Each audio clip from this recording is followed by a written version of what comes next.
This podcast is a member of the Place to Be Nation family. Visit us at placetobenation.com, the only place to be in your pop culture world.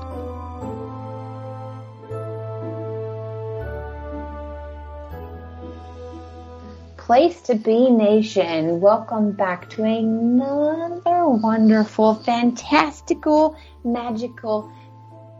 I said fantastical already. Dang it, I was going to say it again. Words are hard. They're so difficult. Right? We need to rename this podcast to Words Are Hard. But when I say we, obviously I'm not alone. I am your host. This is Bells with Books. And my name is Miranda Berthold. But I am here with one of my lovely, beautiful, fantastic, real-life best friends. Bianca. Hello. Hello. So, how's the winter over there? Well, I woke up to a little bit of snow this morning. It was Already? Gone. Yeah, it was gone really quickly, though. And it didn't consistently stay cold enough throughout the day, so it's just been cold and rainy all day. Caden woke up too late and didn't see any of it, and he was very disappointed. Poor Caden. If you think about it, when you go 14 years of your life, because he was 14 when we moved to Europe, gone 14 years of your life without ever really having snow, except for those couple of freak times in Alabama, and then we would go visit family because in Kentucky we get snow. Yeah, he had never really experienced it, so he eats it up when it snows. He loves it. Well, it'll come. Yeah, it's coming. Well, how is your I don't have many seasons, or I have all seasons in one day weather? Today is pretty mild, which I woke up this morning freezing. But then it's gotten, warmer throughout the day. Now I'm in a t-shirt, so it's all good. Which is supposed to be cold for Thanksgiving, so I'm looking forward to that, because I want to wear one of my big chunky sweaters. I am in a full sweatsuit, and it is 40 degrees. Oh, no, it's 70. What is it? 70. Where's my phone? That's not helpful. That is incorrect. It says it's 57. That's not right. I mean, in the sun. It is 70 on the dot. Oh, okay. I was going to say, in the sun, 57 can feel a lot warmer. No, it is 10 p.m., so there is no sun. And my little room that I now podcast in has absolutely no windows whatsoever. So even if there were, I couldn't tell you. You're in a dungeon. Gary keeps calling it my Harry Potter room.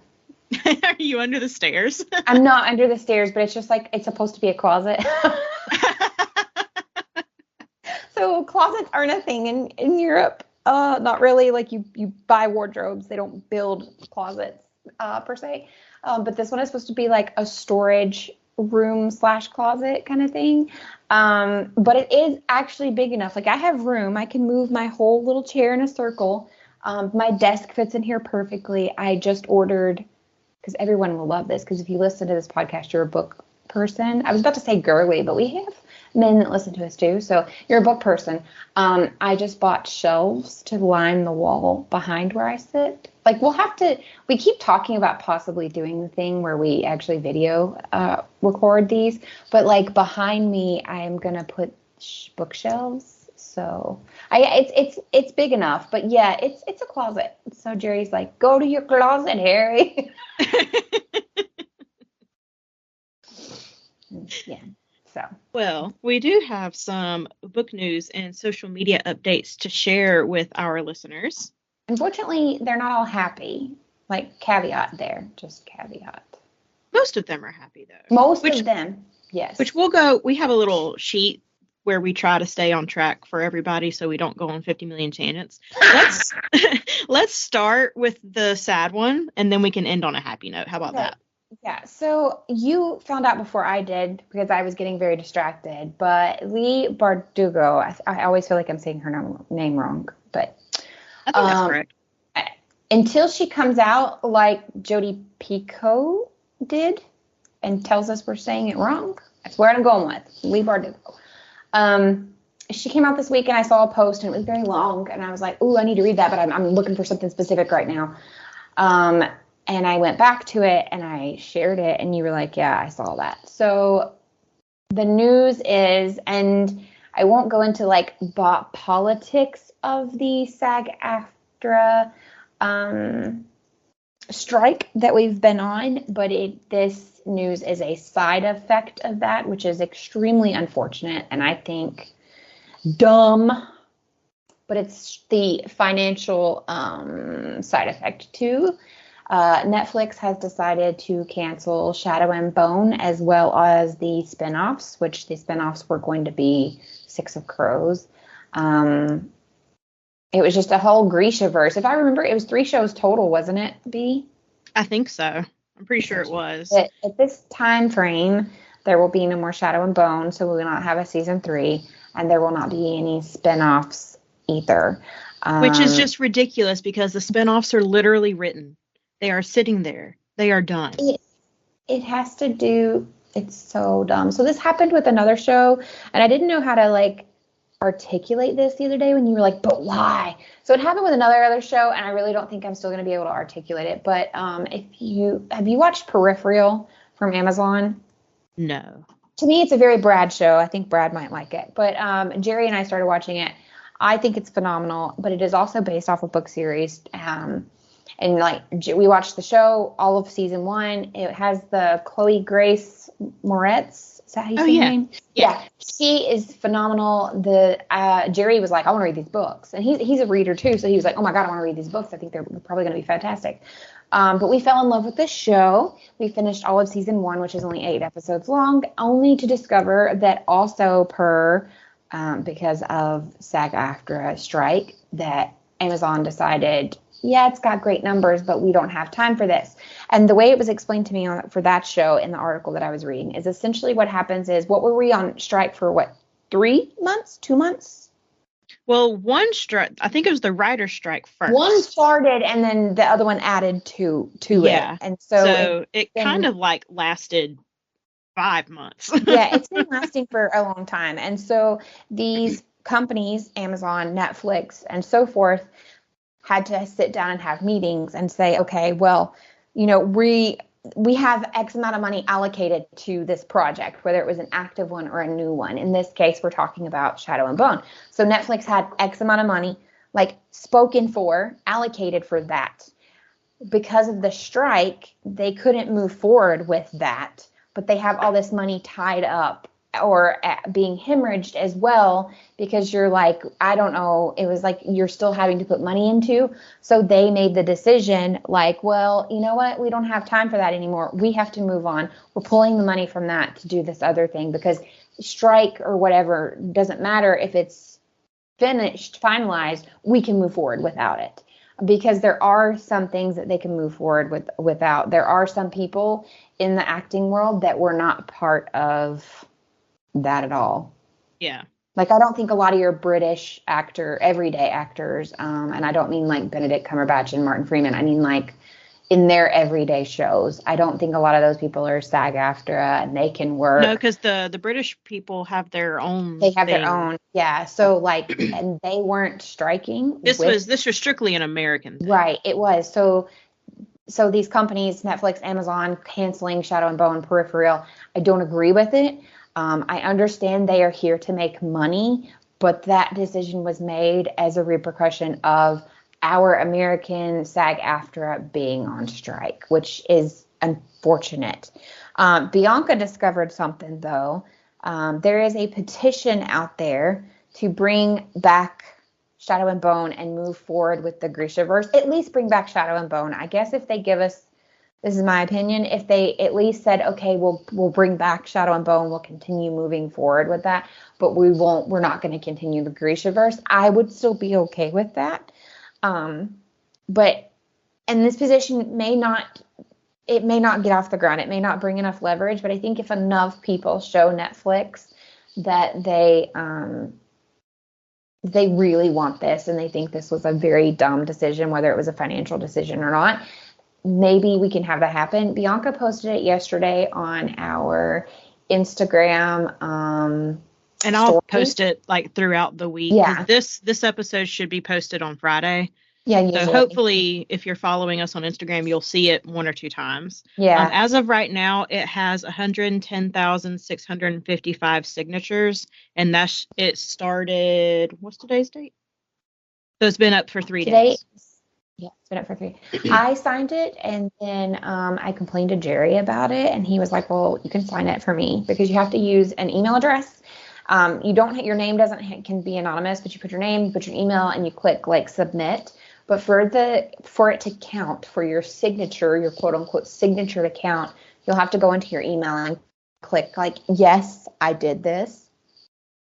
So I signed. We got 2 signatures from my house because Jerry actually watched chunks of Shadow and Bone with me.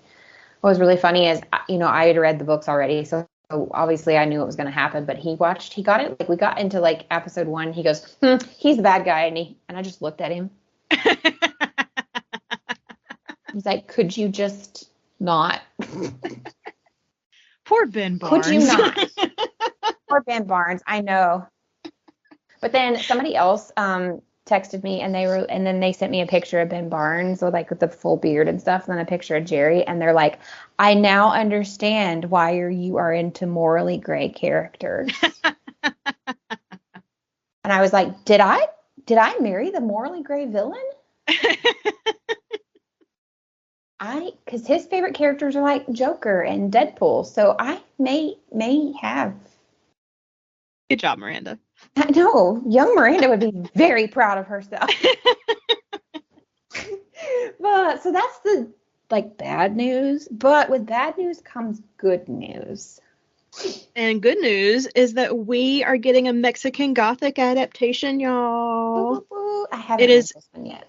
Oh, it is. That might be an episode. I am here for that because it is one I have wanted to read. Actually, I was going to try to put it on my TBR because, I try to stay in theme during October and November, but moving and trying to TBR list at the same time does not compute. Yeah. Well, it's in development at Hulu.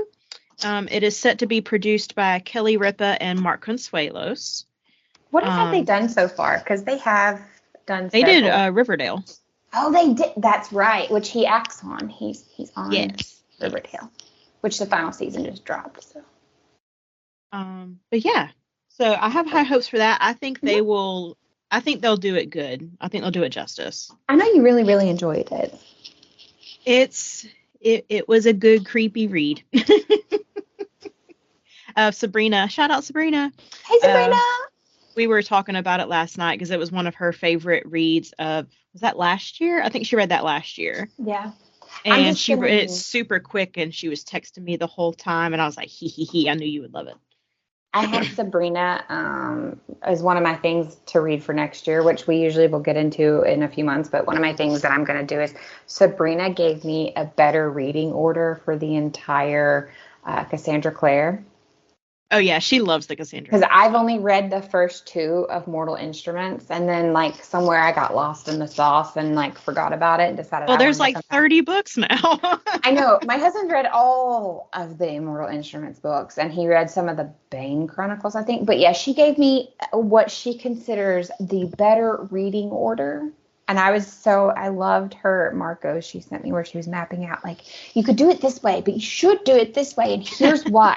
This is no spoilers, but this is about this, and this goes in here. And I was like, oh, this is fantastic. It was phenomenal. Phenomenal. So, yeah. Something else that got greenlit is Fourth Wing at Amazon. It's going to be under Michael B. Jordan's production company.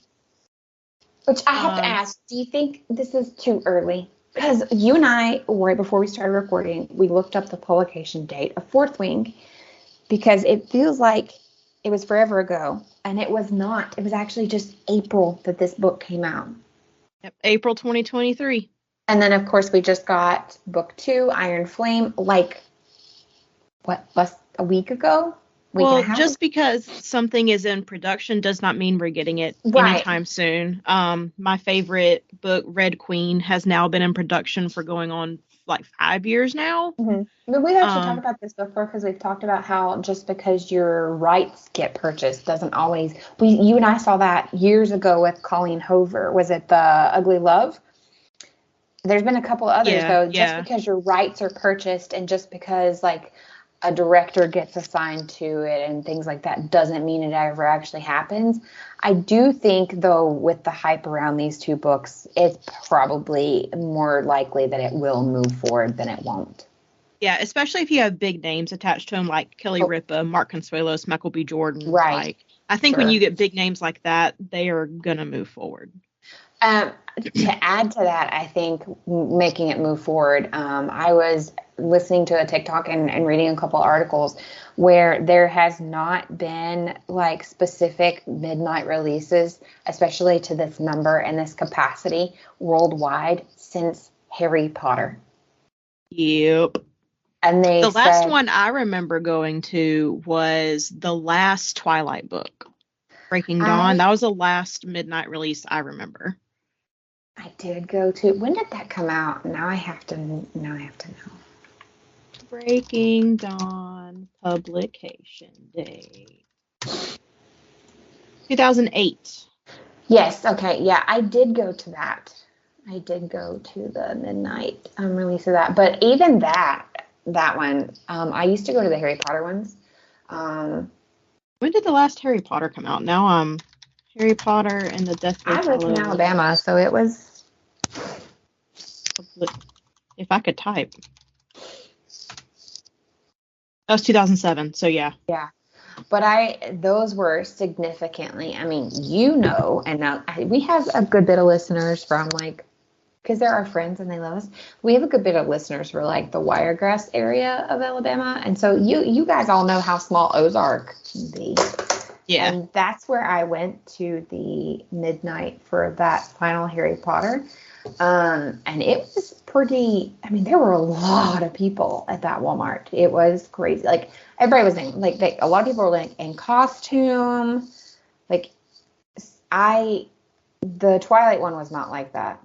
It was here's your book. Here's some stickers. I think I got. Well, I went to the one. It was at Barnes and Noble, and we had a dress like Bella contest. And I wanted to come to that one, but driving from Ozark to Dothan at midnight, not really my cup of tea.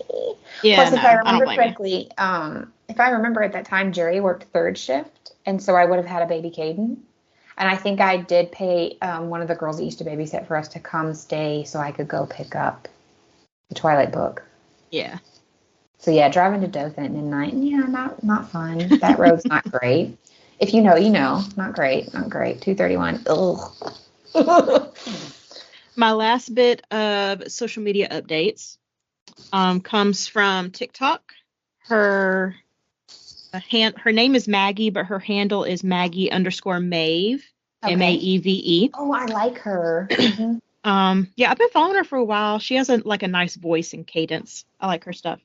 But I saw one of her videos yesterday, and she told me about this site called blackwells.co.uk. And it's basically a website where you can go, and if you happen to like the British covers of books more, you can get them for fairly cheap with really good shipping rates. Most of the time, the shipping is free.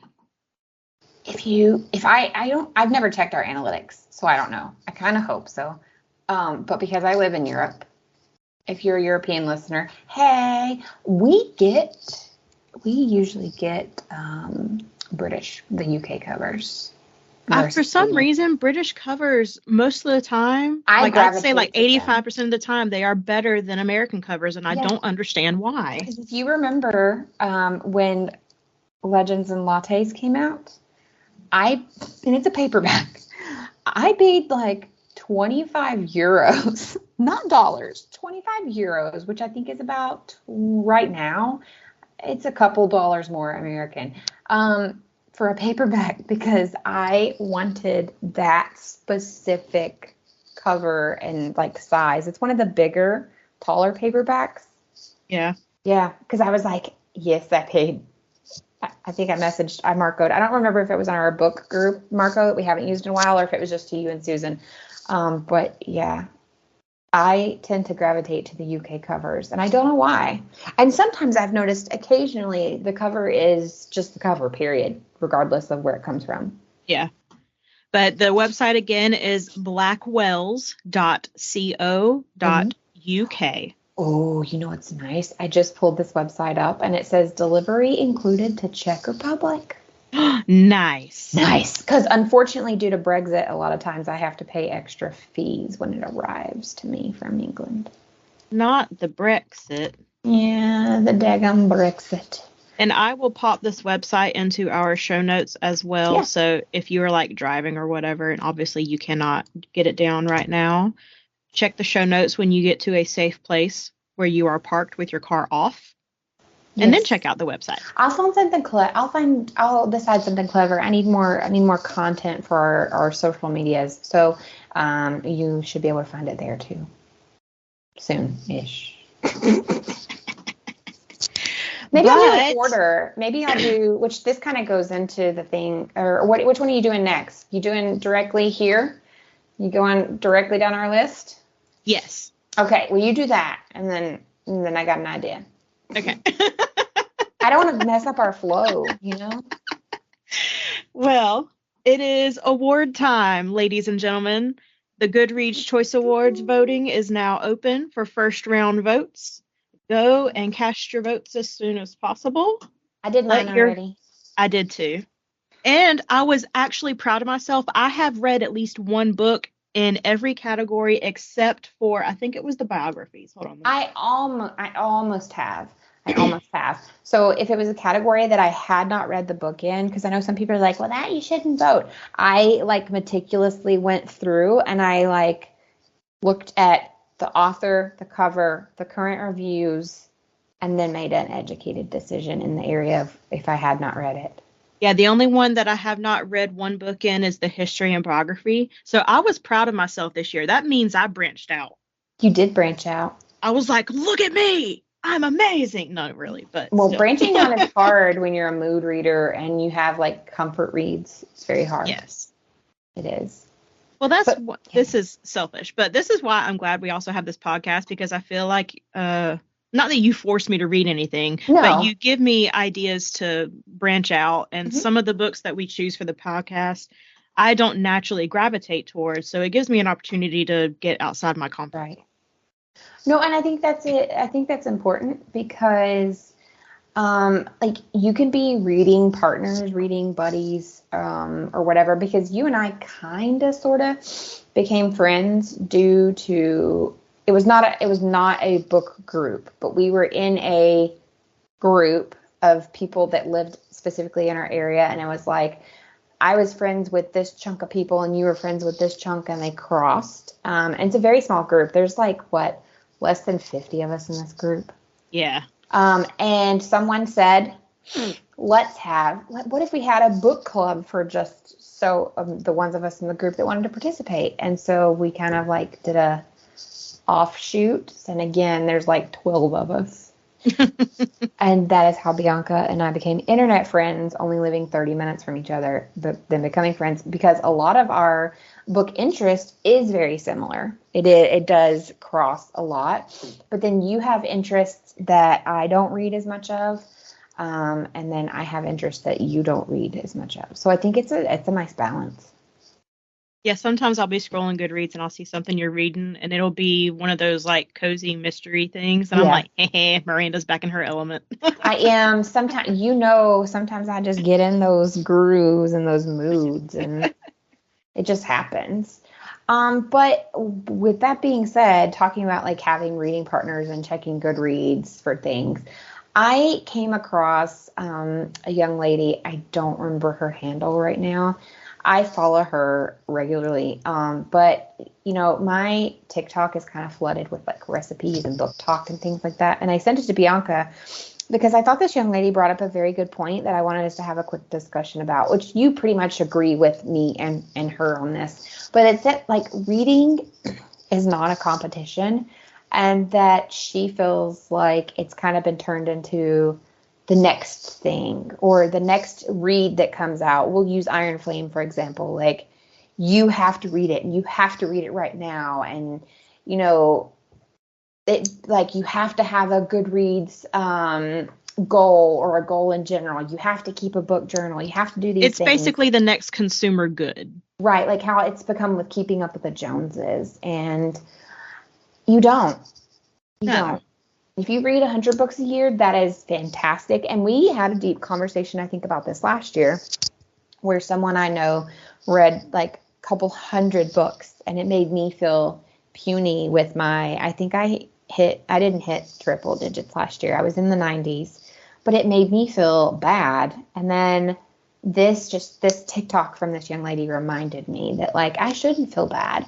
If you read one book a year, if you read one book a month, if you are one of those people that you're reading like 20 books a month, that's fantastic. But don't let it consume you, or don't one up people either. But also, if you're reading 20 books a month, please let me know how you do that. Yeah, like how? For me specifically, if you were reading 20 books a month and you have ADHD and children that you take care of daily, like maybe you even homeschool them, can you please tell me how? You're reading. And I want to know how you work a full-time job. Right? Like, how do you? Like, I understand that a good chunk of like corporate jobs, you can pop in an earbud and like do Audible books, but you still like, I'm assuming you still get interrupted and you still have to like go to meetings and do presentations and talk to people. So I'm just like, how does this work? I don't know, because at one point, especially when the Panini first started, I had a full-time job and I was homeschooling Caden, and I read, and then I was like, how am I but I barely, like, I was in such a book slump. So I want to be like, how? Yeah. Just teach me your ways. Or am I going to be even more exhausted because I already don't get enough sleep? So if it involves removing sleep, I think I'm out. But yeah, it's just not a competition, and don't feel bad about it, and don't make it the thing.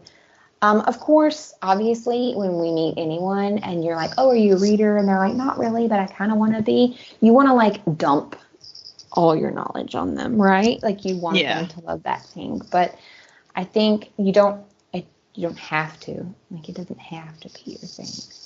Nah. You got to start people slow. Yeah. Feel them out first. And that's the other thing is somebody's like, oh, well, I read books that are 600 pages. You only read books that are like 200 that you're reading. Shut up.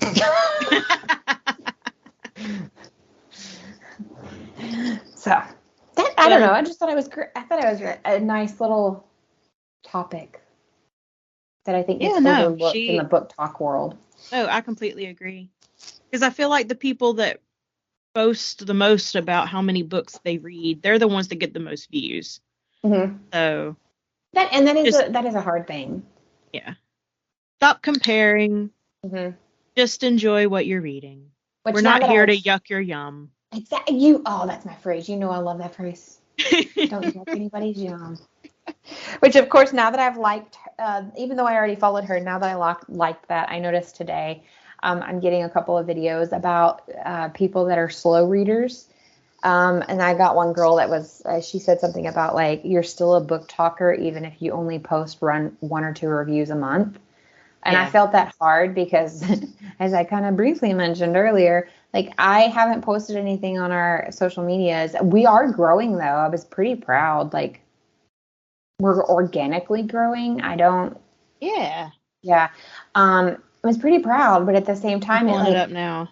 We have 52 followers on Instagram. We have, you might can get to it before I can. I don't want to start making noises. It logged me out of our TikTok. It's okay. Okay, well, I can't see TikTok right now, sorry. But we have 52 followers on Instagram. And we are at 57 on TikTok. Yay! So I'm pretty pleased with that just because I've not done anything to like push or promote other than talk about it here. And I know some people listen and don't like follow or anything like that. People are strictly just like bystander listeners, and that's okay.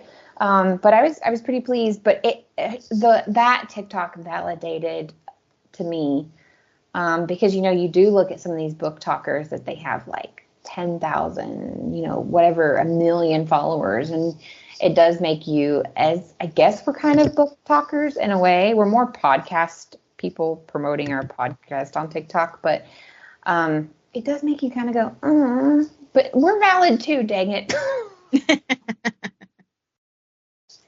Well, this November, we decided to kind of keep with our comfy, cozy vibe that we've have going on for the past few months. Creepy, comfy, cozy. Yeah. Yeah.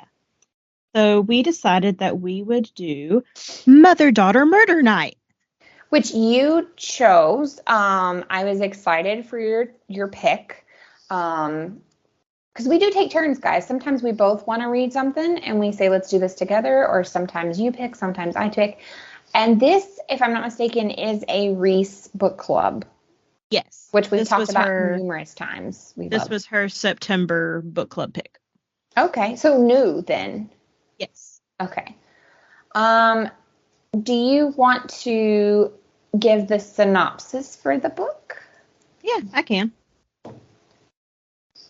The tagline for the book is, "Nothing brings a family together like a murder next door." I love it.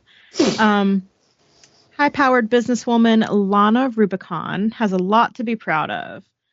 Her keen intelligence, impeccable taste, and LA real estate empire she's built. But when she finds herself trapped 300 miles north of the city, convalescing in a sleepy coastal town with her adult daughter Beth and her teenage granddaughter Jack, short for Jacqueline, Lana is stuck counting otters instead of square footage and hoping that boredom won't kill her before the cancer does. Then Jack happens upon a dead body while kayaking. He quickly becomes a suspect in the homicide investigation, and the Rubicon women are thrown into chaos. Beth thinks Lana should focus on recovery, but Lana has a better idea. She'll put on her wig, find the true murderer, protect her family, and prove that she still has power. With Jack and Beth's help, Lana uncovers a web of lies, family vendettas, and land disputes lurking beneath the surface of a community populated by folksy conservationists and wealthy ranchers. But as their amateur snooping advances into ever more dangerous territory, the headstrong Rubicon women must learn to do the one thing they've always done: depend on each other.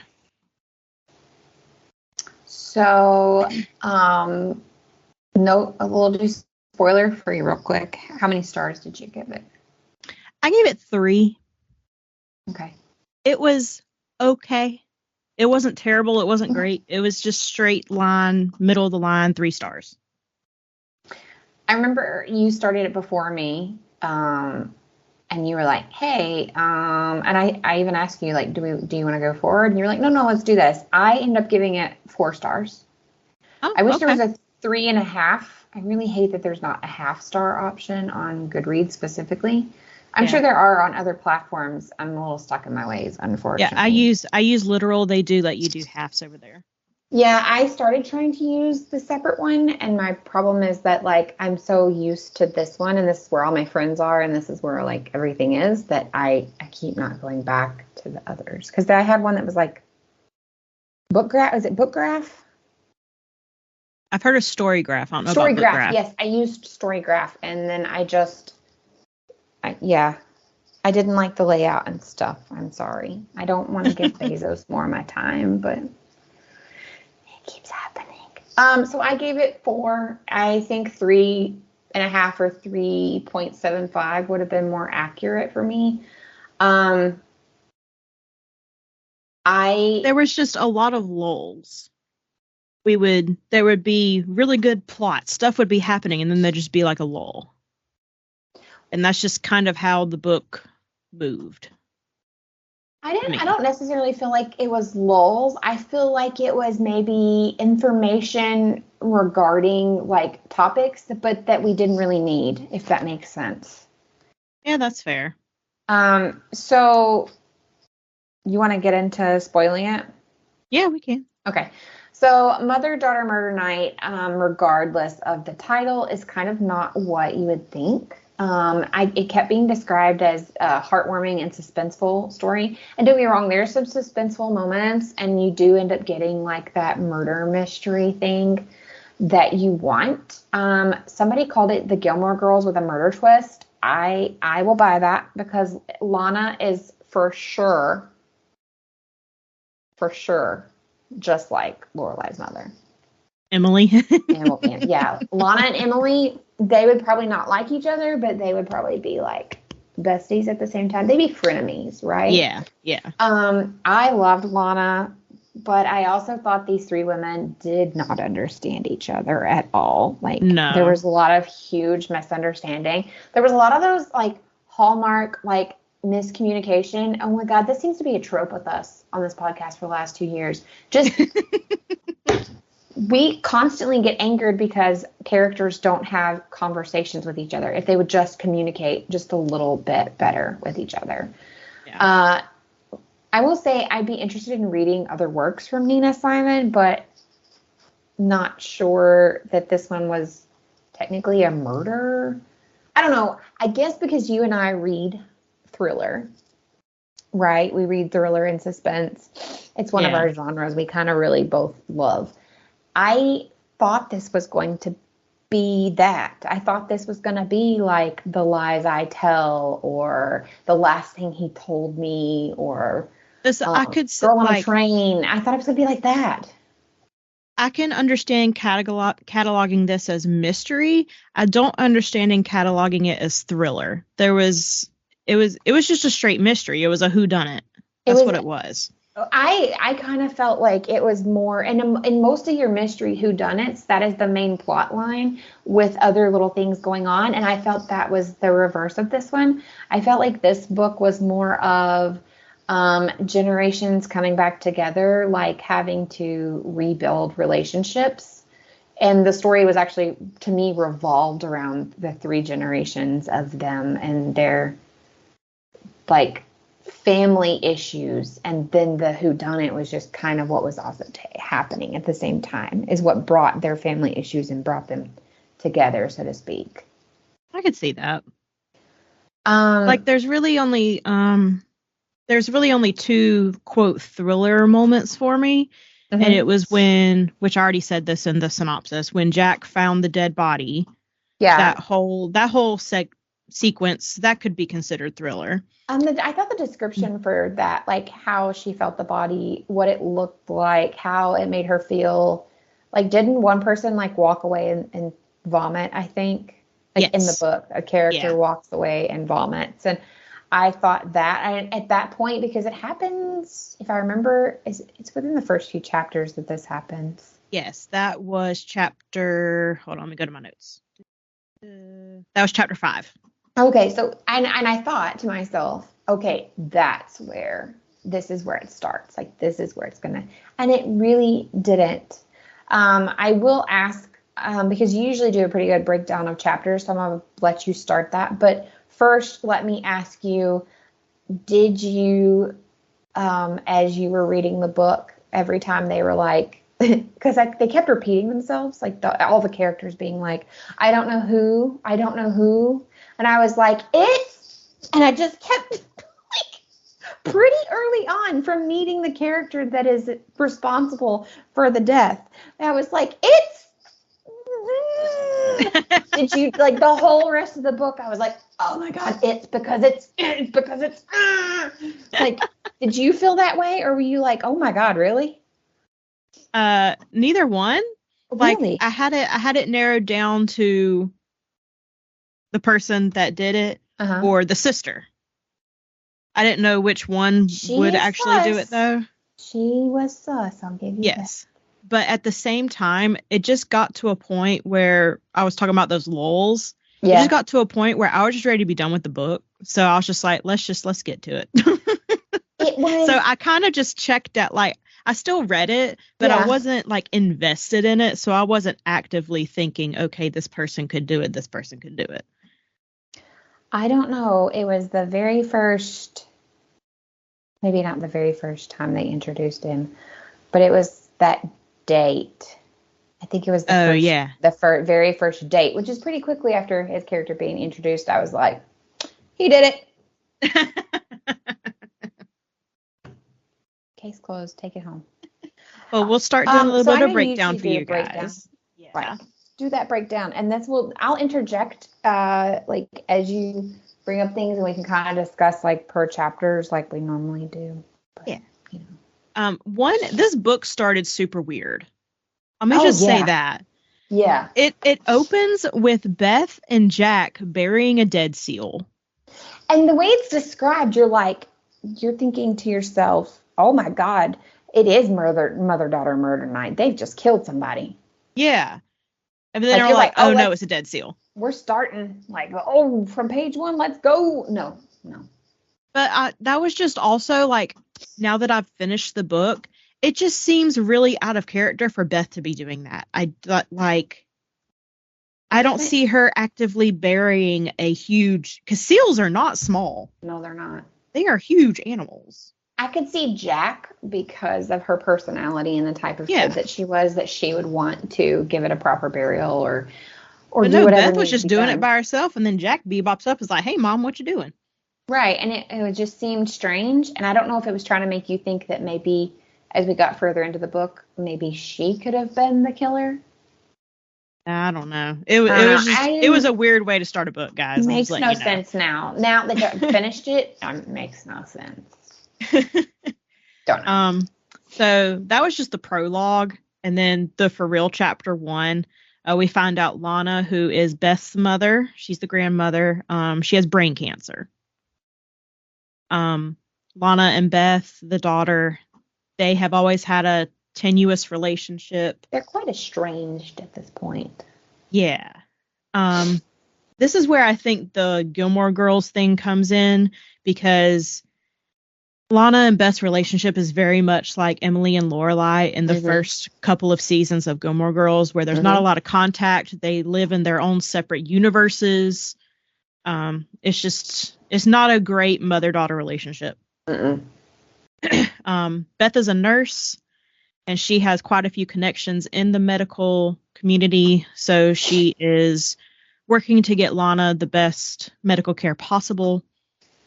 She's also working really hard to help pay for Jack's college tuition, because she is a sophomore or junior. Either one. She's getting close to being done with high school. I think they talk about her age several times, because that's part of like her having this job, which is the reason she discovers the body. I want to say she's like 15, 16, so she'd be sophomore, junior. Yeah, somewhere around there. Yeah. But Lana is starting on chemo. Due to all of that, she's really weak, and then make the decision that she needs to move in with Beth and Jack, just so she has someone at home to help care for her. Basic household things she can't do. I think at one point they mentioned that she had passed out at her house in LA due to the chemo treatments. She passed out a couple of times, and that's what led them to being like, you need someone to take care of you. You can't be alone. She was like a big, high-profile real estate agent, I believe. Yes. I don't know why my brain just went, was she? Like, I couldn't remember. Yes. But she was like a big, high-profile real estate agent, and she was one of those, like, self-made millionaire-type women, and she didn't need any help. So, like, her asking for help from Beth was kind of a big deal. Yeah, it was kind of big. But we go a lot of chapters of like Lana not wanting to admit to herself that she's sick or that anything's wrong with her. And she makes comments about the hot doctor a few times. That was really funny. That part was funny. But it's like Bianca said, it's a little unnecessary though, because it never, other than like kind of telling us what kind of woman Lana is, like it never really does anything else. So Lana moves in with Beth. She takes over Jack's bedroom, basically, and Jack volunteers to just sleep on the couch. They live in a little seaside, like, cottage-type home. Yes. Lana keeps describing it like it's some stupid shack, but I don't think it is. I think it's just, like, a small, quaint, really probably cozy seaside home. Yeah. It's not L.A., so it's not good enough for Lana. Right. And of course, Lana is on all these medications to help with the cancer, and most of the medications gives her what's it called when you can't sleep at night? Insomnia. Thank you. I have it. It's fantastic. Join the club. You should join. You should all join the Insomniacs Club. It's wonderful. So Lana has really bad insomnia, and she has a window that looks out over the water. Mm-hmm. And so at one night at like 2 a.m., she notices a very small flashlight light bobbing in the distance. And are you okay? I dropped my phone. It's okay. Okay. I was like, dang it. As soon as I did it, I was like, ew. I was like, tell me she did not fall out of her chair. No, if I did, my head would have hit the wall or the door because remember, I'm in a closet.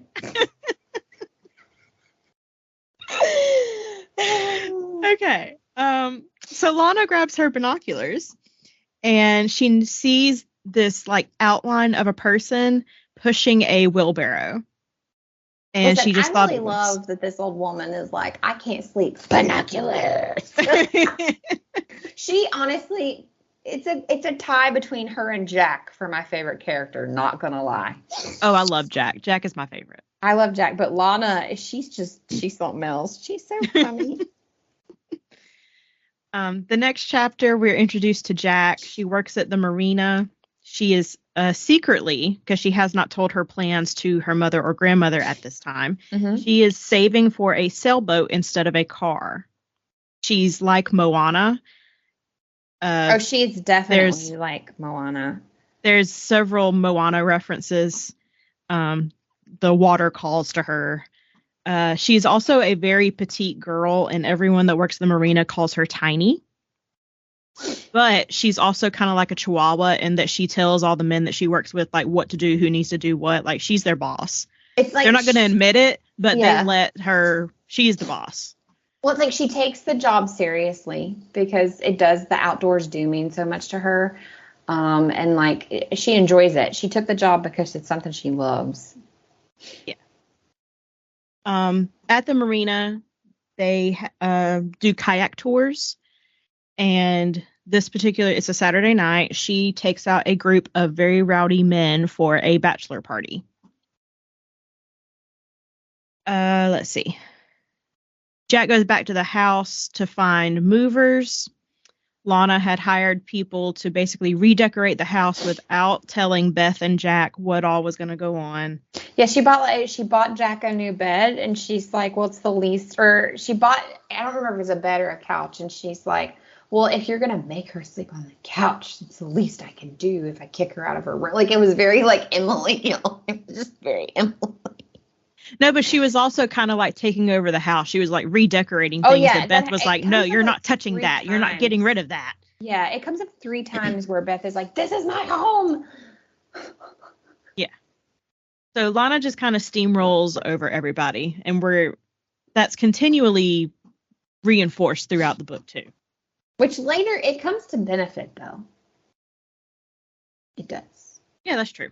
Maybe not in the Beth and Lana situation. In the somebody murdered someone situation. So the next day, Jack goes back to do another kayak tour. And she wasn't, if I remember, she wasn't supposed to. Like, that was not supposed to have been her morning to work or something. Like, they keep bringing that up, how she wasn't even supposed to be the one to be there. Well, the first kayak tour I mentioned, I think that was the one she was not supposed to do. Oh, okay. I knew there was one. Like, she wasn't even supposed to be there. Yeah, I think it was that one. And that's what kind of led to everything else. So this one, she's kind of guiding a father and son who are like way behind everyone else in the tour. So she holds back to help them. Because she thought they were stuck, like, in the water, which now that I've been kayaking a few times, I understand how you can get stuck. You can so get stuck. Yeah. Well, I've never been kayaking till the summer. So I'm glad I went kayaking before reading this, because I was like, I get this. Like, this makes sense. Stuck. Yeah. Yeah. So she goes back to help them, and then she hears the son, like, literally screaming his head off. And she sees a person floating face down in the water. She quickly gets him to the bank and tries to do CPR, but it's very evident that he has been dead for quite a while at this point, and that CPR is not going to do anything. Yeah, because body in water, it changes things pretty quickly. And at this point, we don't know the reader how long he's been dead at this point. But it's been a while, and if you know anything, it's not going to be pretty. Yeah. Jack gets the group that she had on tour back to the kayak shack. She gives instructions to her male coworker Travis. I wrote down this quote because it made me giggle. Jack's grandma had told her it was always good to give men simple instructions in complicated situations. I was like, Lana. But she doesn't call her grandma, right? No, she calls her Lana. Doesn't she? Hang on. No, hang on. No? Hold while we research this. you keep going. It's cool. Okay. It's cool. So they call the police, and two detectives show up, and they question Jack. Let's see. Beth I did not comes like home. Those detectives. Pretty. No, they were. Well, one was a woman and one was a man. Yeah. The man was like overly misogynistic. Like that's the only way to describe him, is overly misogynistic. Oh, for and sure. Then the woman, I feel like she was overcompensating because she's a woman. Like, you know how women sometimes have to like be extra pushy or just be extra in general, just to be taken seriously in their career. We're already giving spoilers, but without jump. Like, I don't want to like jump to everything that happens at the end, but towards the end, she says that. She says, "Look, I have to put in like 3 times the work that all the men do," because I think she's also a woman of color. Yeah, I think she was Hispanic. Yeah, so I couldn't remember. So she's not just a white lady.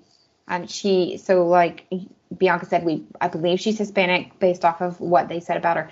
But she's also like the only woman apparently on the force or in in the detective department or whatever. So she says at one point, like, I have to work 3 times harder. I have to be taken seriously. I have to never slip. And so that's why she acts that way, basically. But in the beginning, you don't know that, and you're like, like, what's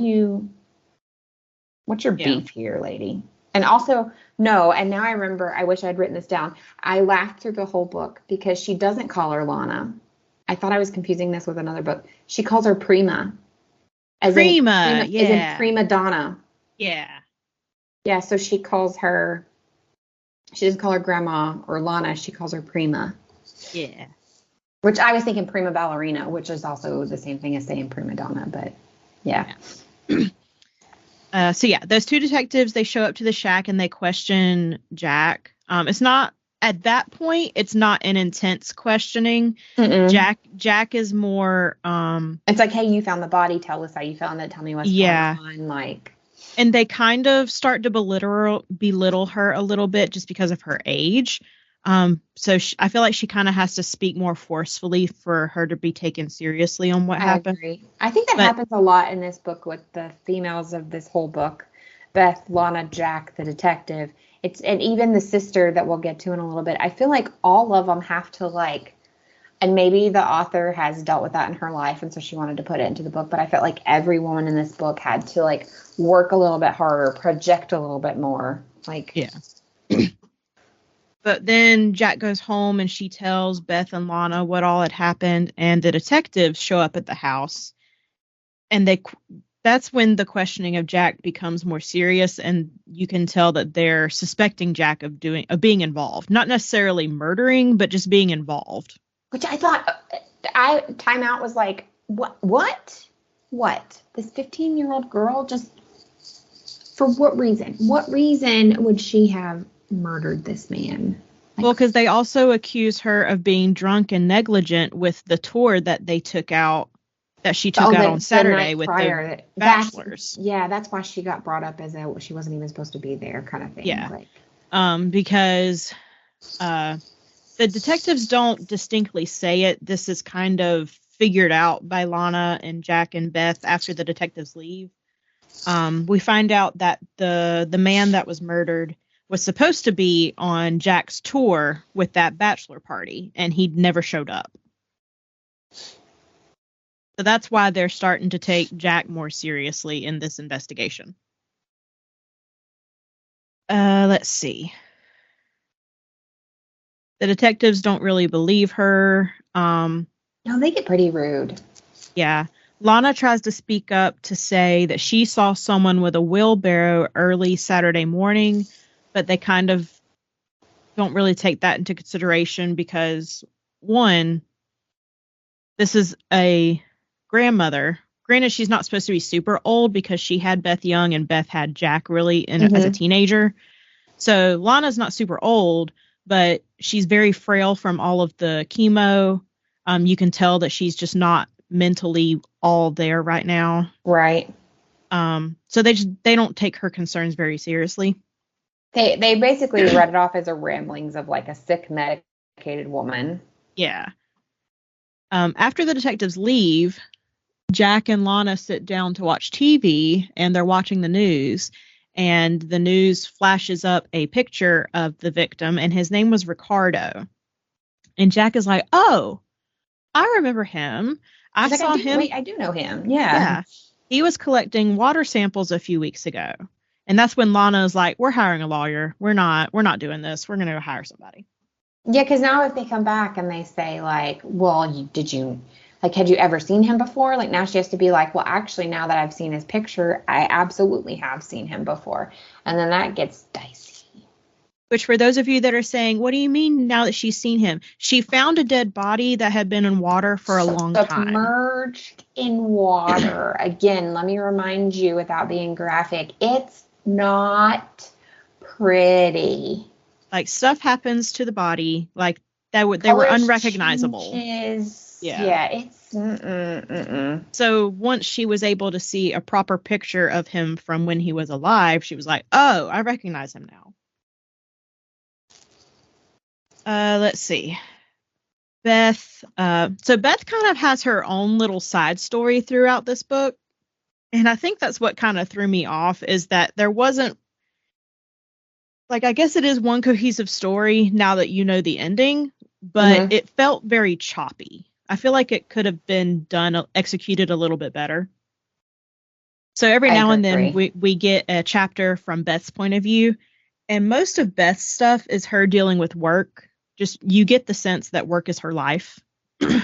I think she is a workaholic for sure. Yes. So in chapter 10, we get the point of view of Beth dealing with the death of one of her patients, one Mr. Rhodes. It was just basically her going to work and dealing with him dying. She deals with a lot of hospice care type people.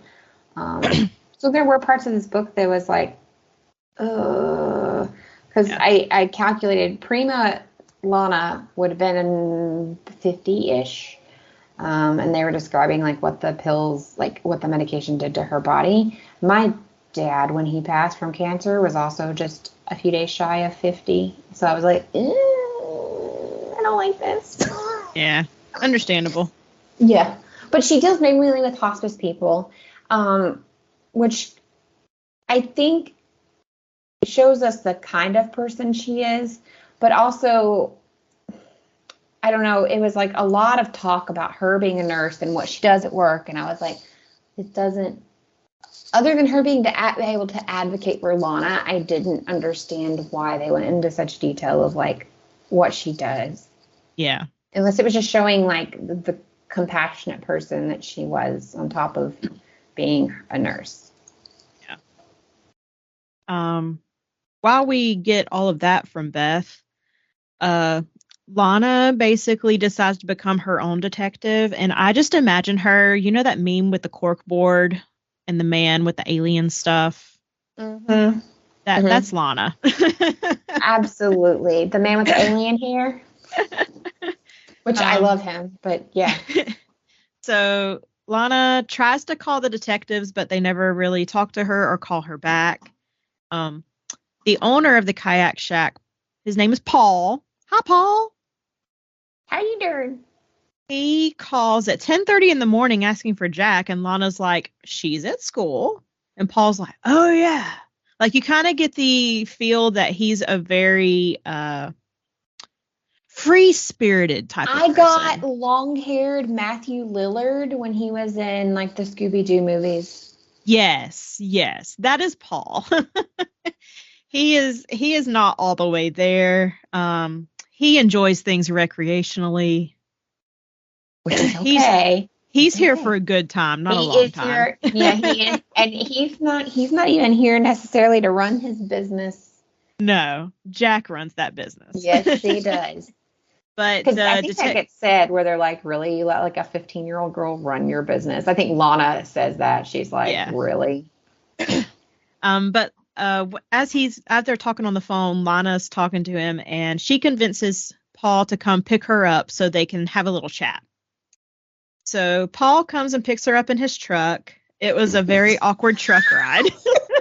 Is this where she he pulls up at the house and he like honks the horn and she just like refuses.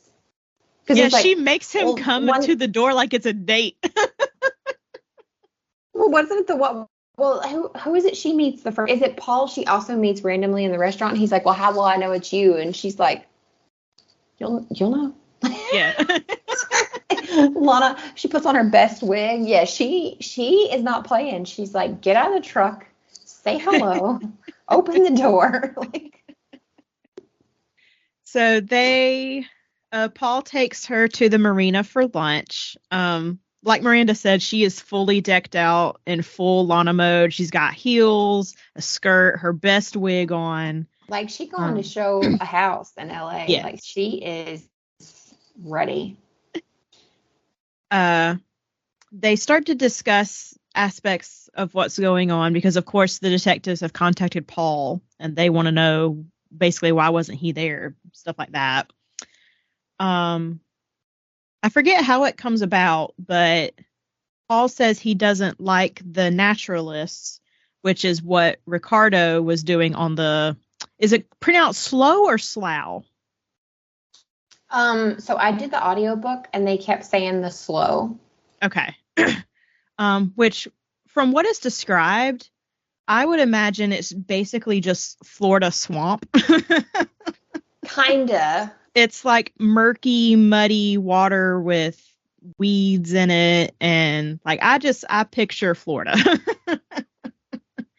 A little outlet of a river that will eventually hit ocean. So it says it's typically either stagnant or slow flowing based on a seasonal basis, and vegetation patterns in the slow are largely determined by depth, distribution, and duration of the environment. So yeah, it's kind of that like those spots down in the glades that like don't move and have heavy vegetation, hence the kayaks possibly getting stuck. Yeah. Okay. But Paul doesn't like the naturalists who want to conserve everything. And that's what Ricardo was doing. He was a conservationist. He wanted to learn about the environment and what was happening there, kind of stuff like that. And that kind of piqued Lana's interest. Environmentalists can keyword hard. People like him would have actually been able to see, like, what can we do to benefit this area? Like, they would have even made decisions like, are these tours damaging the flora and the fauna and things like that? So, I mean, they serve their purpose for sure. As they're leaving the restaurant, the detectives show up to question Paul yet again. Of course. They agree to go back to the kayak shack, and Paul's like, I'm not going without Lana. And Lana's like, I'm going with Paul. Y'all can't stop me. I love that, though. She, like, starts acting sick, and she, like, leans on him like she needs him when she really doesn't need anyone. Yeah. So they're questioning Paul again, and they find out that Paul had actually had a one-night stand with someone named Tatiana, and that is why he was not at work Saturday night, and that is why Jack had to take out that bachelor party group. Mm-hmm. It's just very convenient that Tatiana had her boat parked out in the open water, so there's no registration required out there as long as it doesn't enter the slough. So Lana convinces the detectives to shadow Jack on Sunday when the shack reopens so that they can see what all goes into operating the shack and taking tours out and what all's involved in that. Her reasoning is that this will get the detectives off of Jack's back so that she will no longer be a suspect. Okay, I apologize on the pronunciation. I just turned it on really quick in my other ear, and it's slew. Slew? I don't like that. I don't like that either. I could have sworn they said slow, but it's slew. Well, it's spelled Slough. It is. Slew. Listen, English words. Why? Which I've been saying that to the Czechs here lately too. Why? Yeah, it's the slew. Okay. Sorry. You're fine. So Lana gets back home. She's home all alone. Let's see. She basically just stays in her bedroom the rest of the night. She's up throughout the night again because she's agitated and stressed about everything. So she gets up and she gets her binoculars again and looks out on the water, and she sees someone in a kayak with a duffel bag going down the water. And she makes a note of that on her legal pad because a legal pad makes it legit. Heck yeah. If you ever taken notes on a legal pad, it makes you feel like, yeah. Like, I don't know what it is. So the next day, Beth wants to go to Mr. Rhodes's funeral. That's her patient that had passed away. And Jack and Lana are like, well, we want to go too. So they all three load up and they head to the funeral. Excuse me. Let's see. While at the funeral, Lana makes a connection with a man named Victor. He's kind of the one in charge of running the whole conservation thing there. Mm-hmm. Mr. Rhodes was a very wealthy landowner in the area, so he had been working with the conservationists. There had been talks after his death of some, if not all of the land going to the conservationists. It was a very interesting dynamic there. We also find out that Ricardo had been working directly on Mr. Rhodes's ranch. Lana also makes friends with Mr. Rhodes's daughter, Diana. Who I thought genuinely was a little sus from the beginning. Same. She was one of my top suspects. We find out through Diana that Ricardo had actually grown up on the ranch because his parents had worked at the ranch. And Lana and Diana just kind of make vague plans to meet up in the future for a lunch or a drink or something. She sees a kindred spirit in her, in this, like, she's the powerful businesswoman, and they kind of see that in each other. Yeah. While Lana is making those connections, Beth is talking to Mr. Rhodes's son. Mm-hmm. Named Martin? Is that his name? I think so. Okay. For some reason, I did not make a note of it there. I don't know why I didn't. But Beth and Martin make vague plans to have a not date sometime in the near future. Yeah, it was strange. And then the three girls head home. I thought it was a weird interaction, but then again, I don't know what dating in your 30s is like. Thank God.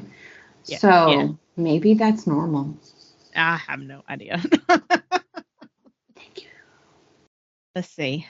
This is chapter 19, so we're about halfway through now. Mm-hmm.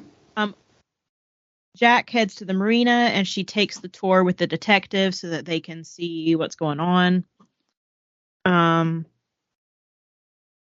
Detective Ramirez, during one of the tours, because I think she takes him out 2 or 3 times. Mm-hmm. Detective Ramirez, which is the woman, she reveals that Ricardo was actually killed on Friday and had been in the water a full 24 hours before he was found, which means Jack is no longer a suspect. Right, because she would have been busy. She would have not been available when he was murdered. Yes. So Jack goes alibi. Jack goes home and she tells Beth and Lana. Beth is thrilled because this means that they can put it all behind them.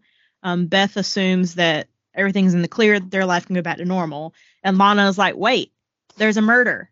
We need to know who murdered him. Right. Lana is very invested at this point.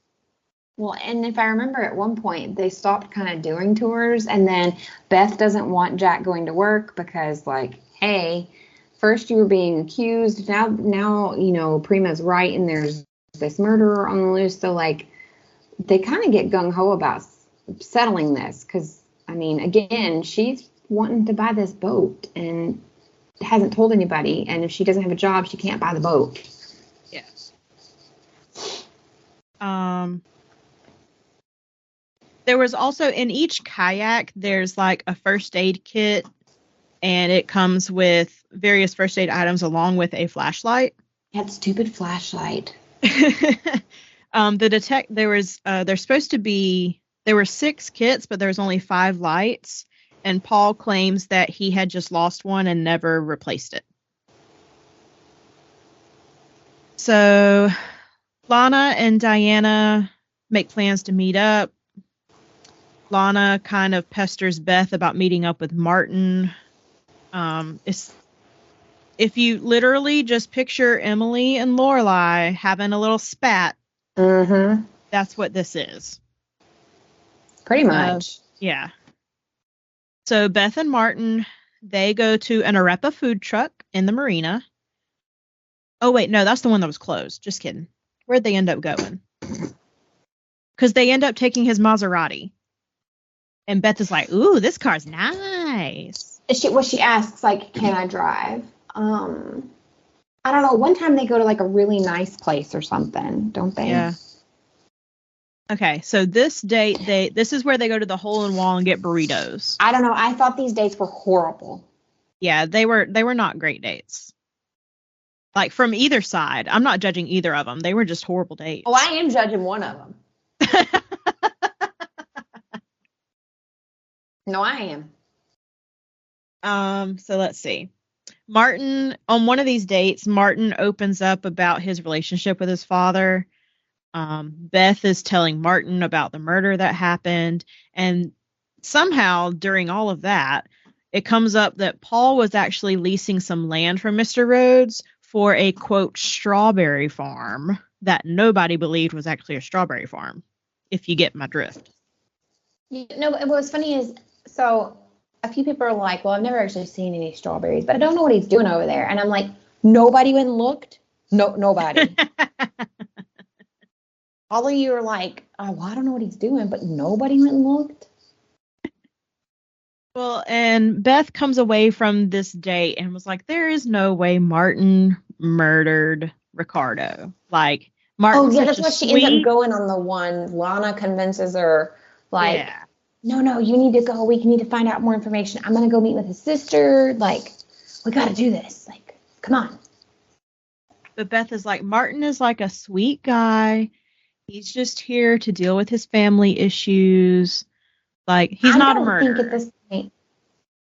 Well, I don't think at this point Beth actually still wanted in on their, like, on Lana and Jack's whole, like, let's figure out who did this. I think Beth still didn't want to be a part of it. So to her, I don't think she was really looking for a murderer. That's true.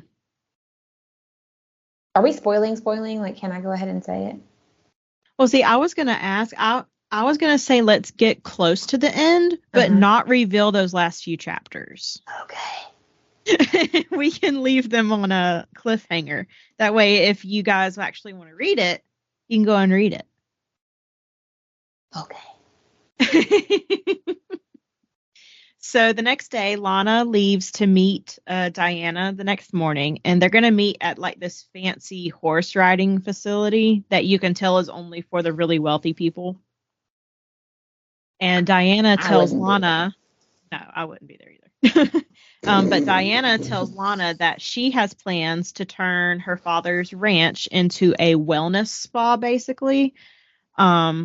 It's going to have various recreational things like horseback riding, yoga, stuff like that, but also be an all-inclusive spa for like facials and massages. It's something for rich people, basically. Yeah, but she also says she wants it for people to be able to come and heal. So I think she wants it as like a...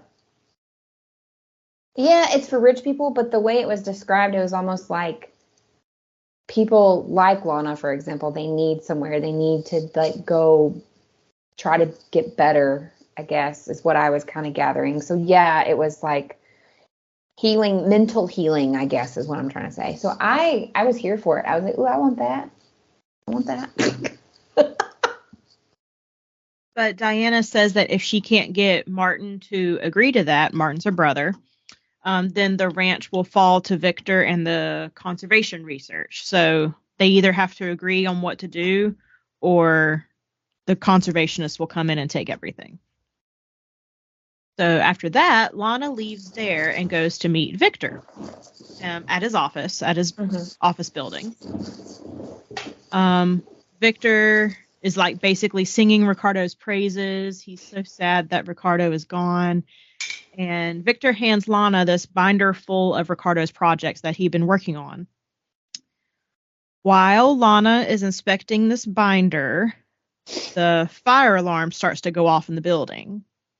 She's in like their archives, like their office, and the door's gotten jammed.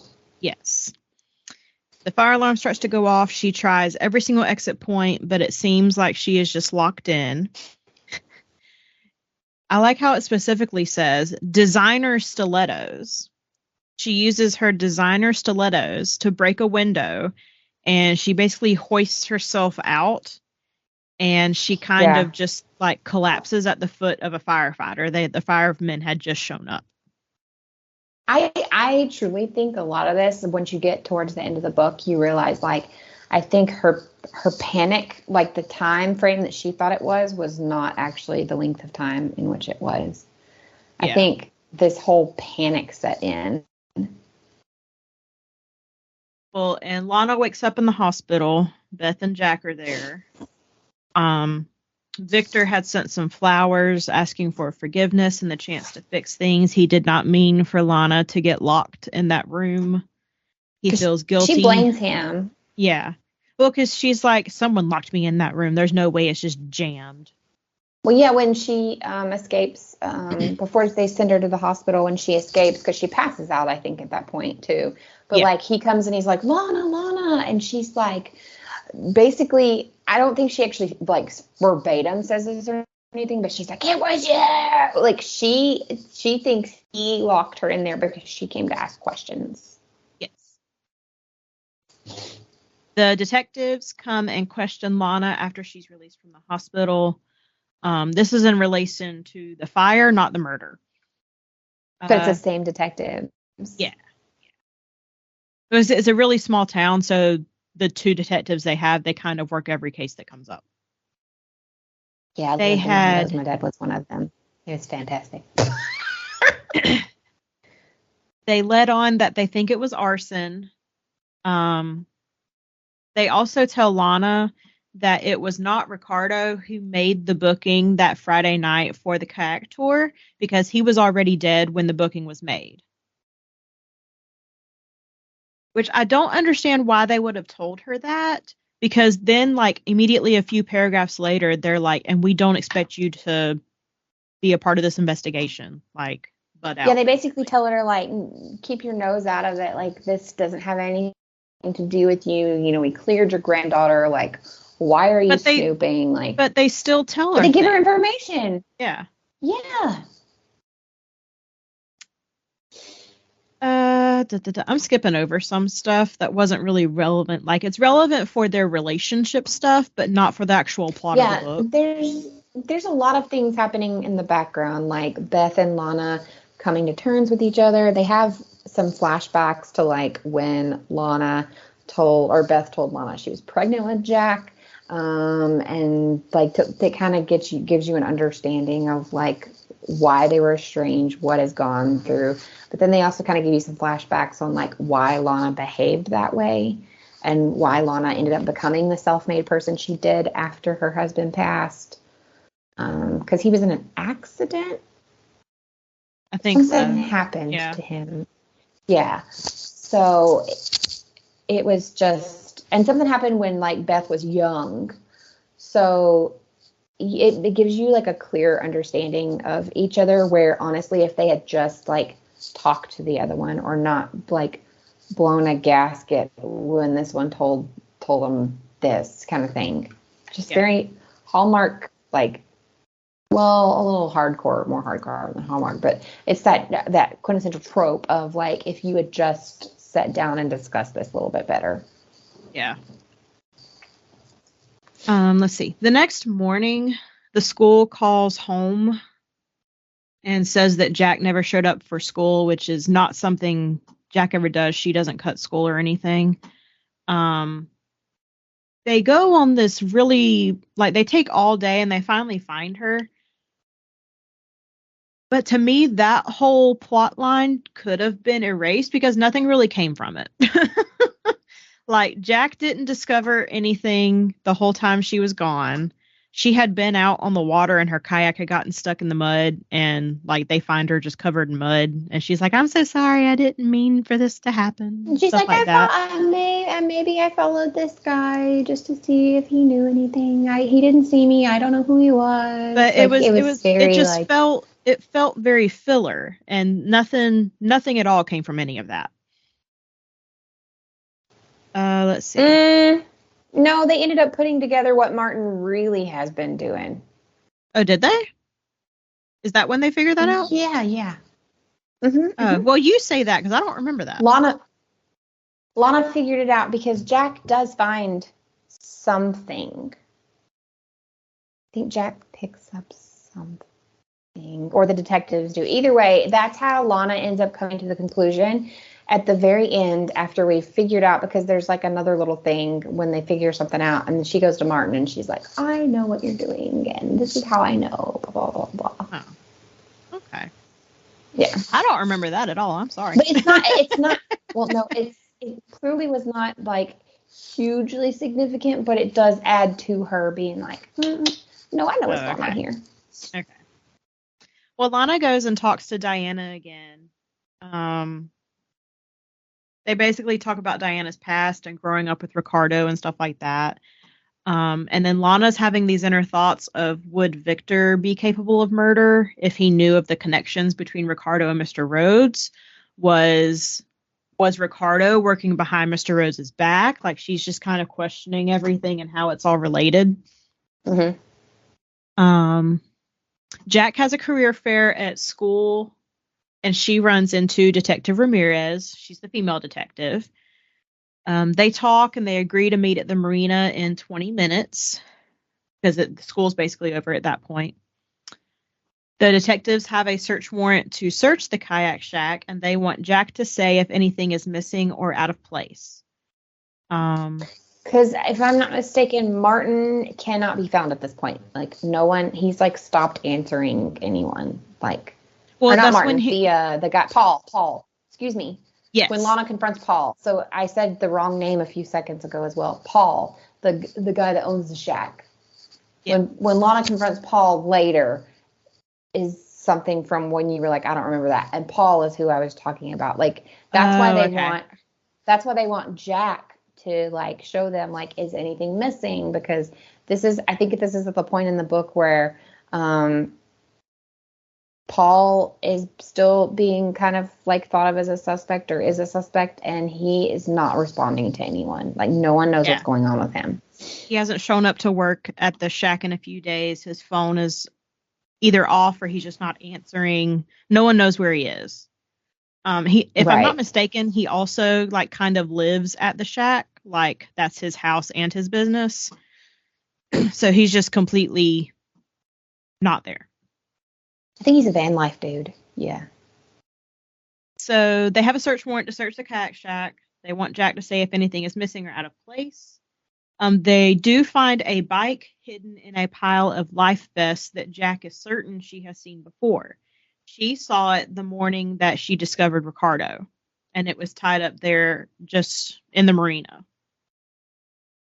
Lana and Jack tell Detective Ramirez about their theory that somehow the murder of Ricardo and Mr. Rhodes' death are connected. And they think it's because of the whole who's going to get the land and what's going to be done with the land. Yeah. So their working theory is someone wanted the land, but who would go so far as murder for that land. Ramirez is like, that's a cool theory. I just need proof. Beth and Martin meet up for a beer. They start dancing. And then Beth eventually gives him an envelope that was at the nursing home and his dad's stuff. And it was plans for a compound on the ranch. Yeah, it had gotten mailed to him. That whole mailroom, the little mailroom lady, was kind of funny. Yeah. But I hated when she's like in her monologuing, like, should I give it to him? Should I not? And I was like, no, girl, no. But do they ever listen to me? No. No, they don't. Well, it turns out Lana had a copy of those plans, and she was adding it to her investigation, basically.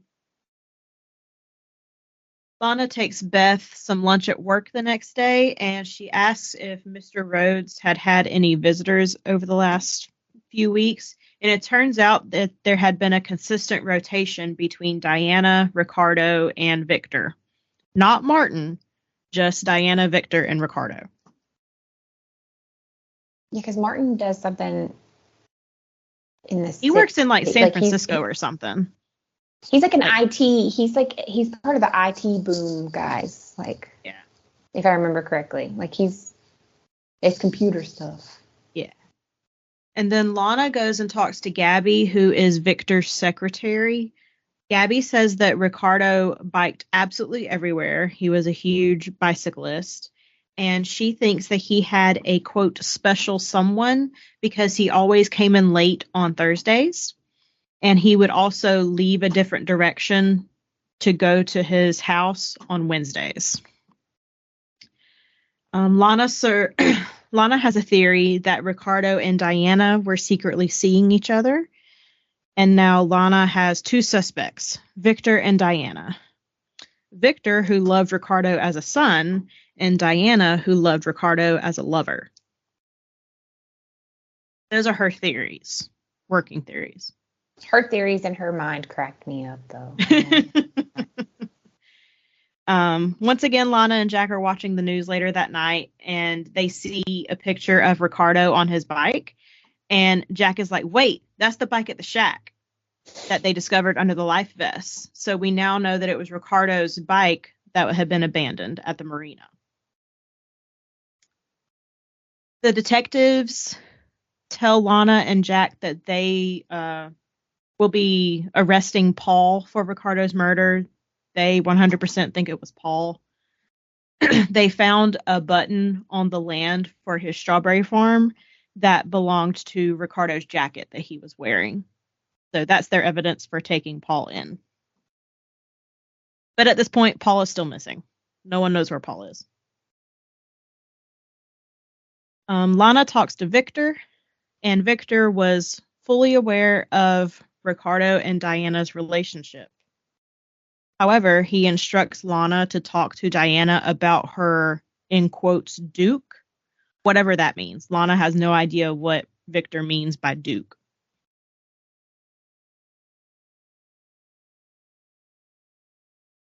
The next morning, Jack calls Lana from the library. She had been doing some research, and we found out that Diana had a fiancé in England who was a Duke, and he had died in his sleep. Lana's like, ooh, good information. So she killed him too. Yeah. Is she like a serial killer now at this point? So Lana then calls Diana, and Diana is like, hey, I really need your help with this presentation for Martin so that we can agree on what to do with this land. And Lana's like, yeah, sure. Anything to help a woman entrepreneur. And then Martin calls Beth and asks Beth to go to the presentation in his stead because he has to go back to LA. And after some convincing, Beth agrees, but she's like, I'm going to bring Jack.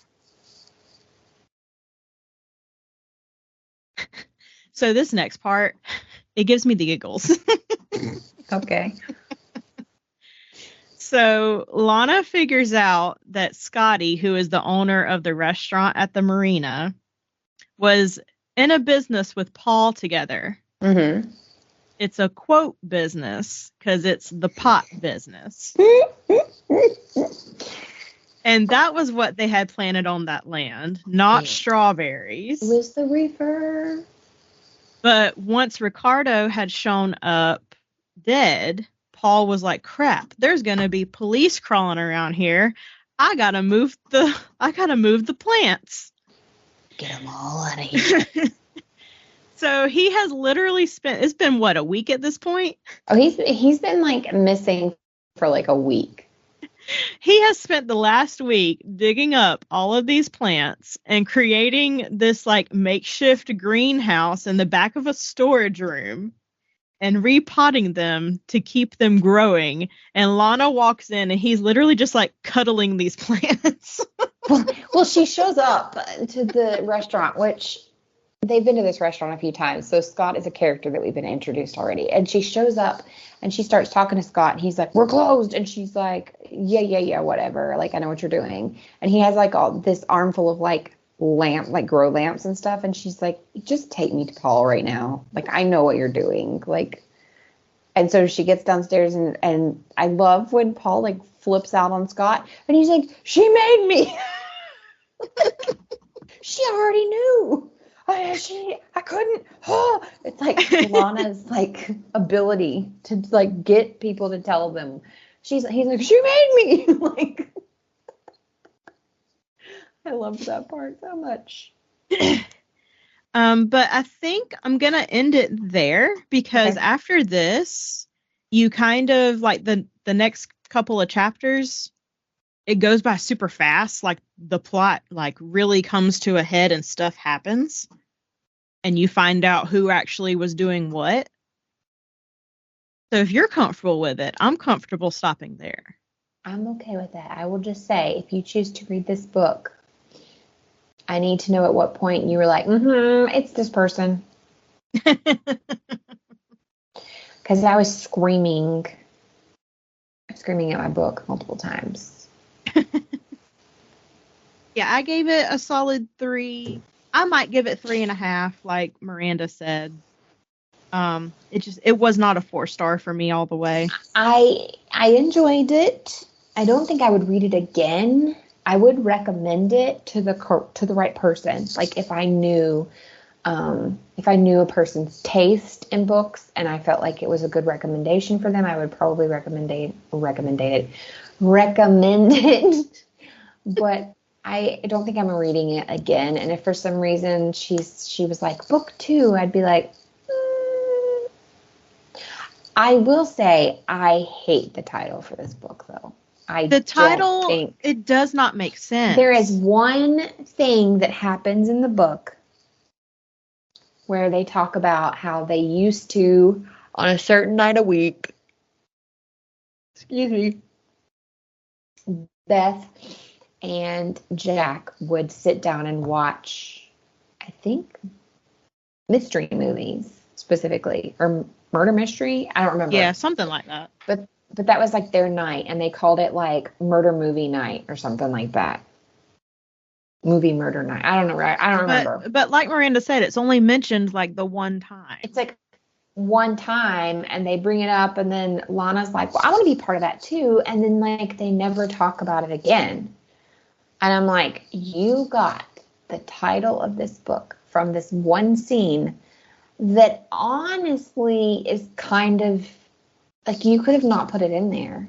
Yeah. Other than you're trying to show like how close Jack and Beth always were compared to her and Lana, and now Lana's trying to be a part of it. But other than that, like, doesn't. Which I honestly don't know what I would have called it. Like, now that I've read it, but I would not have called it Mother-Daughter Murder Night. I would have called it. No, because with that title and then that opening sequence that, like, serves no purpose whatsoever, you would have thought it would have been something else. Yeah. Like, I don't know. I don't know. I don't know what title. Let me think on that. I'll get back to you guys. But it's definitely not mother-daughter murder night, because this mother and daughter not be murdering anybody. That was the whole point, is that they didn't murder anybody. Yeah.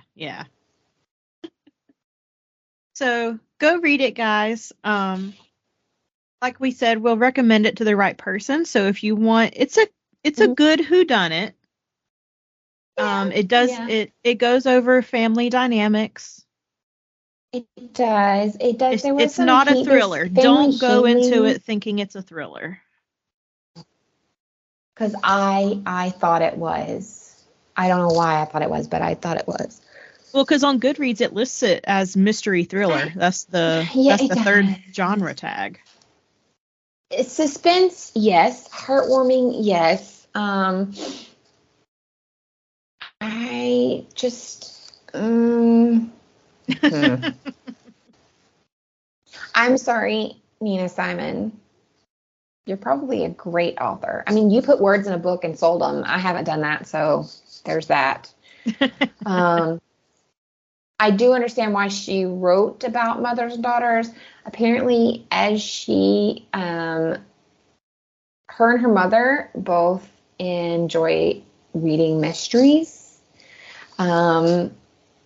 So Nina wrote, and her mom would read and critique, and then Nina would fix. So even though her mother isn't the author of the book, they did this together. So there's that. Okay. I was trying to see if she'd written anything else. She's written 2 nonfiction books. She wrote this book in 2020 when her mom was diagnosed with advanced cancer, which led Nina to quit her job to care for her. So I guess there probably is a lot of her and her mother in this book. I hope they weren't estranged like that. But it says today her mom is doing well, and you can find Mother-Daughter Murder Night in a bookstore near you. Nina now lives in Santa Cruz Mountains with her family. Whoop, whoop. Yeah. Yay! Clap, clap, clap, clap, clap, clap, clap. Oh, she was a NASA engineer. Ooh, fancy. She was a NASA engineer, a slam poet, a game designer, a museum director, and nonprofit for CEO. That makes sense why a lot of things in this book. There's nonprofits discuss. Oh, okay. She threw all of her careers into one book. She threw everything she knew. She said, I know this. I'm going to write about this. She refers to her book as a big-hearted whodunit. I like her description better. Yeah, I like that. I like that. Well, this was technically a new purchase for us. Both of us had to acquire this book in some form to read it for this month. But I feel like it's probably not the only acquisition that we made. Or maybe it was. So do you have any other recent reads or acquisitions you would like to tell the good folks about? I will go over my acquisitions first, just because there are not a lot this time. We've already mentioned Iron Flame by Rebecca Yarros. It is the second book in the Fourth Wing series. Got it, read it in less than 36 hours. And let me tell you, because we've chosen not to. It is thick. She chunker. So not only is it 623 pages, but the font is tiny. Like, I don't know why they chose such small font, but dang. I loved on the Kindle you can make it bigger. Another. We chose not to spoil this, but I just have to tell you guys really quick since she brought the book up. My favorite thing about reading this book is we have a little friend group, shall we say, that we've created. Some people I know, some people I don't know, and Bianca brought us all together. And Bianca read the book a little bit later than the rest of us because of like work and stuff. And not that much later, but like we'd already all read it. And it was a week later, guys. A whole week. It was still okay, but we had finished it already. But my favorite thing about this is, and I think I loved that she read it after us, because the commentary we got as she would hit like a good point, like a plot,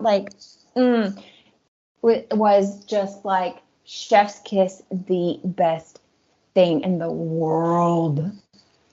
The chat would be super quiet for like a couple of hours, and then I would just send a random message and be like, Sawyer, yes, do it. Or like the one you sent, which spoils absolutely nothing, but I think one of them you sent just said, and Darna, like in all caps. And I love that all of us knew what you were talking about. But you were like, no! And then you were like, why is so-and-so... Listen, guys, get you a friend group that someone reads the book just a little delayed from everyone else and have them comment on it, because I was living for it. Living. I had a good time reading it, so. You asked a question at one point, and I privately messaged Hope, and I was like, oh my God. Because we know, I was like, I don't want to spoil it, but I'm going to need her to anyway, it was the best. It's the best. Get you someone that does that, because it's phenomenal. And I had one of my pre-orders that I looked in my email. I pre-ordered this last year. Whenever is this the one you're like, I totally forgot. Yes, because it'd literally been over a year. But it's Nightbane by Alex Aster. It is the sequel to Lightlark. I have not started it yet because I want to reread Lightlark before I dive into this, because it has been a hot minute since I read Lightlark. I read Lightlark last year, so. I think I read it last year. I honestly don't remember. Wait, but I know did I read I've it last year, or was it early this year? No, it was early this year. When did I read it? Hold on. I'm going to say, I don't know. Now I need Goodreads to I'm pretty sure I read mine last year. Yeah, because it's not on this year's. I need Goodreads to get my life together right now. Yeah, I read it last year. So I want to reread Lightlark before I dive into Nightbane. But this cover is absolutely gorgeous. Mm-hmm. And I got the Barnes & Noble exclusive edition, so I get extra content. They have some good exclusive editions. It comes with a map. And the book under the dust jacket is absolutely gorgeous. I am so excited. I cannot contain my excitement. So those were my acquisitions. Evidently, I've already read one of them. Okay. But here are some, some of the books that I have read since we last recorded. Okay. One of them you've read. I have. Is The Golden Spoon by Jessa Maxwell. Oh, yes. I read it. I read the whole thing today. It's a quick read, yeah. Yeah, it was very short. It's only like 250 pages, and it's one of those books where the chapters, like, the chapter starts on the next page. So if the chapter before it ends, like, you'll basically just get a whole page cut off. Yeah, you get like a whole empty page, basically. Yeah. So it was a really quick read. I gave it a solid 3 stars, I think. It was just really quick. It introduced characters super fast.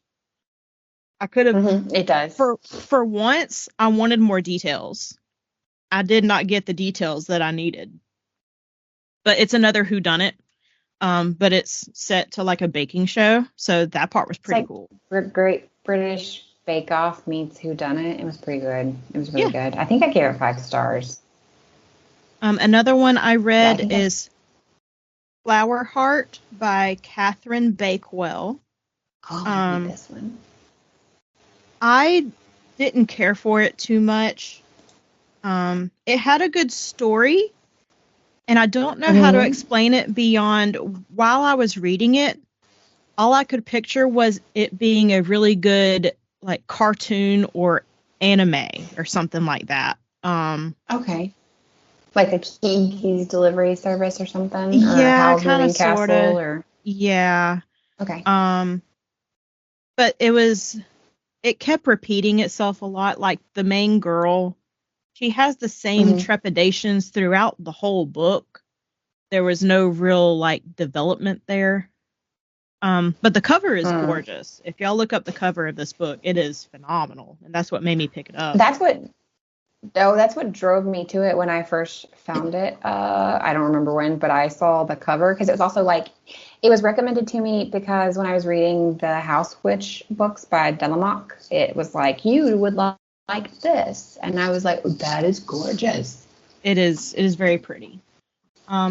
It was a cute, easy read. It's about a daughter who wants to save her father, and magic is involved. So if that sounds like something you'd enjoy, I'd probably recommend it to you. Maybe I just wasn't in the mood for it. I still give it 3 stars, which is not great, but it's not bad. It's right there in the middle.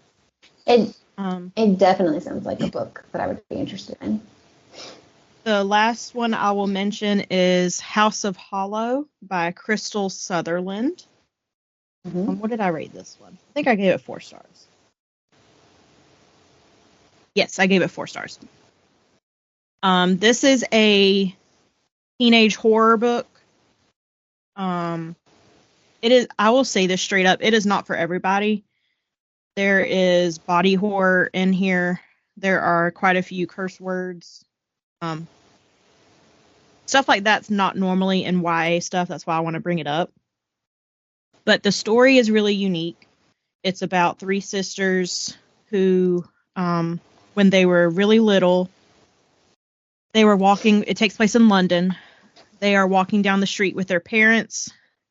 Their parents literally are just facing each other to talk to each other for a second.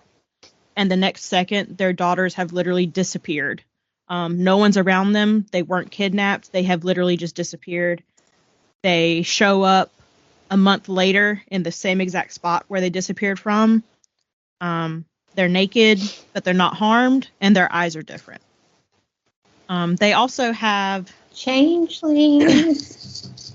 They have also acquired, I don't want to say superpowers or like magical powers, but each of the girls has something that they can use, and they kind of go on a quest to find out what actually happened when they were little and how it's affecting them now. And it was a unique story.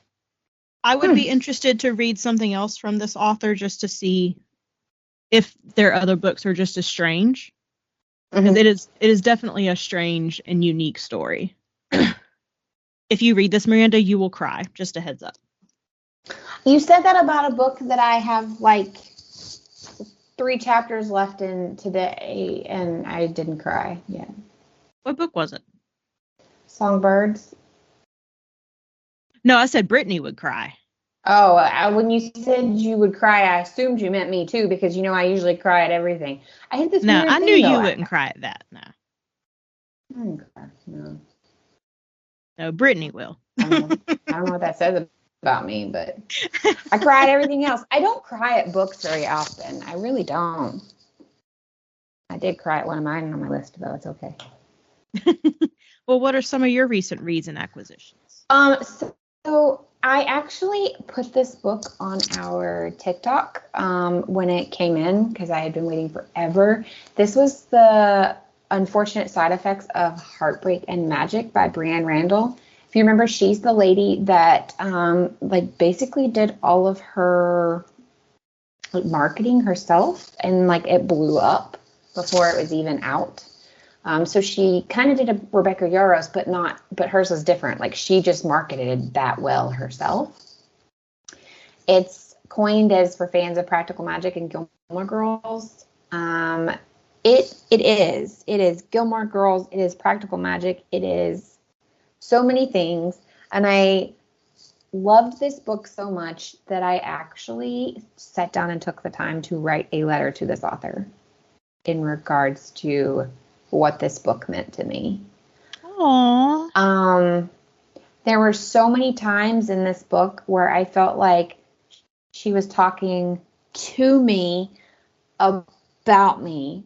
Like, there were so many different things that reminded me of, like, my relationship with my grandmother or my other grandmother, or just, it's fantastic. It's fantasy, it's romance, it's witches, it's Halloween, it's magic, it's like not real magic. I don't know. Sadie Rivelar has always believed that the curse of 4 heartbreaks that accompanies her magic would be worth the price. When her grandmother is diagnosed with cancer with only weeks to live and her first heartbreak, Jake McNeely, returns to town after a decade, her carefully structured life begins to unravel. Grandma's recipes are in this book as well. Oh, I love when they do that. It's just, she really took time to make sure that the information she provided was correct when she wrote about certain things. She talks about, like, what different herbs and stuff and how they can help you and heal you and make you more confident. And this, I cried numerous times during this book. It just, I don't know. I don't think there's a book 2. I think this is literally like a standalone. Don't think it's a series or anything like that. I see where she could easily write more books in this world. Look, I wish I had talked about it last time, but, like, I just got so sidetracked. This book meant so much to me. It just came out in September. It took a while to reach me because of overseas shipping kind of thing. Highly, highly recommend. It's like 322 pages. This probably, I can't say yet because I've not finished the year, but usually you and I pick, like, what was the book of the year. This may be it. Well, I'm happy for you. It's a fantastic book. I think you would really love it as well. I do. I think you would. So far, my book of the year is Iron Flame. I was struggling because, I've got Legends and Lattes that I cared so much about, and the whole Delamoc House Witch series, but I think this one's going to be it. It's just chef's kiss. Breanne, Randall, you're amazing. Oh, and she responds to people, which, what? I love when authors do that. I know, right? It makes me feel, I don't know what it makes you feel like you're a connection. Right. It makes you feel like you matter. Like, your money you spent on that book and your time you spent reading that book mattered to the person that created it. As cheesy as that sounds, it does. It makes you feel like your purchase mattered, basically. So,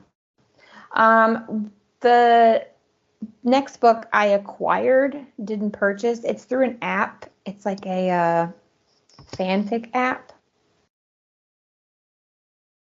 This unhinged hot mess called Beauty and the Lycan Beast. Okay.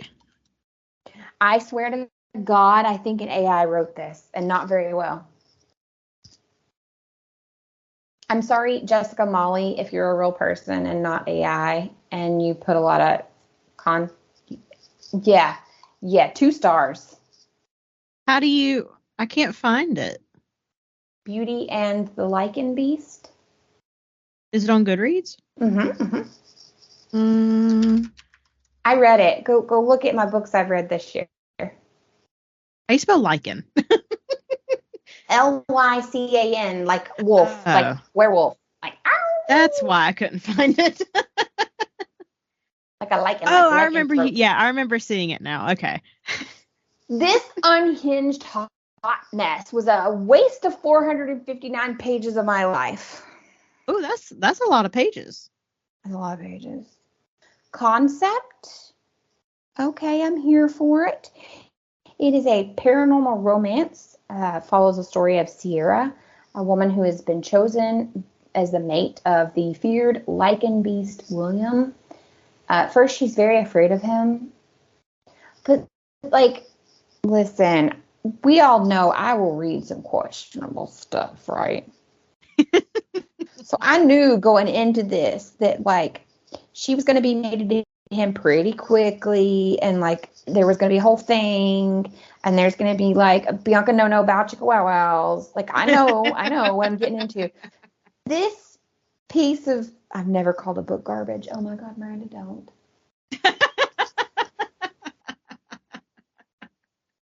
Well, I really think what were, give me 2 gripes. It seriously felt like AI wrote it. Like it was not. Hang on, where's my phone?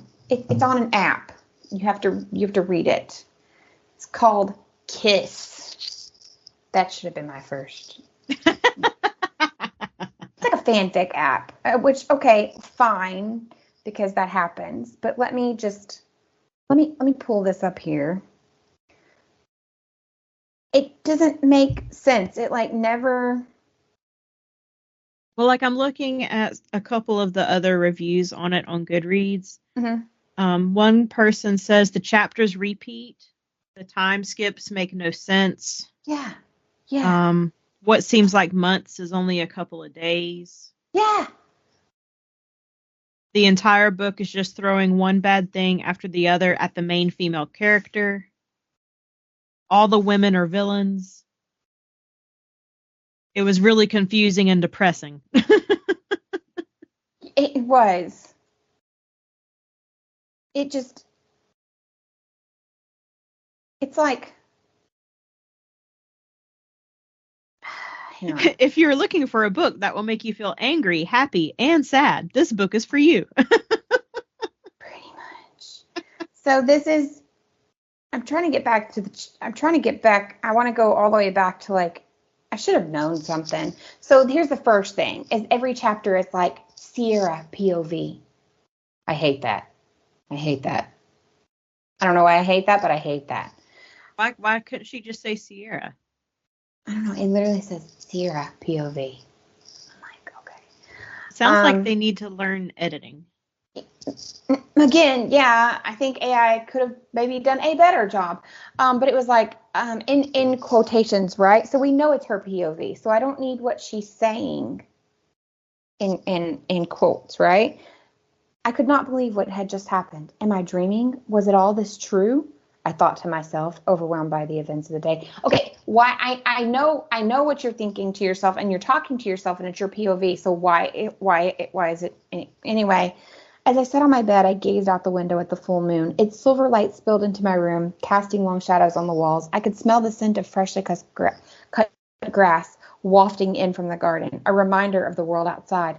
My mother had been crying her eyes out all night, her tears staining the collar of her blouse. She'd never imagined that I could be a mate to a Lycan alpha. She blamed herself for letting me leave home for school. In the silence of my room, I could hear a faint sound of crickets chirping outside. Their song was a bittersweet melody. As a reminder of the fleeting nature of my life, my thoughts were consumed by the alpha's words. What?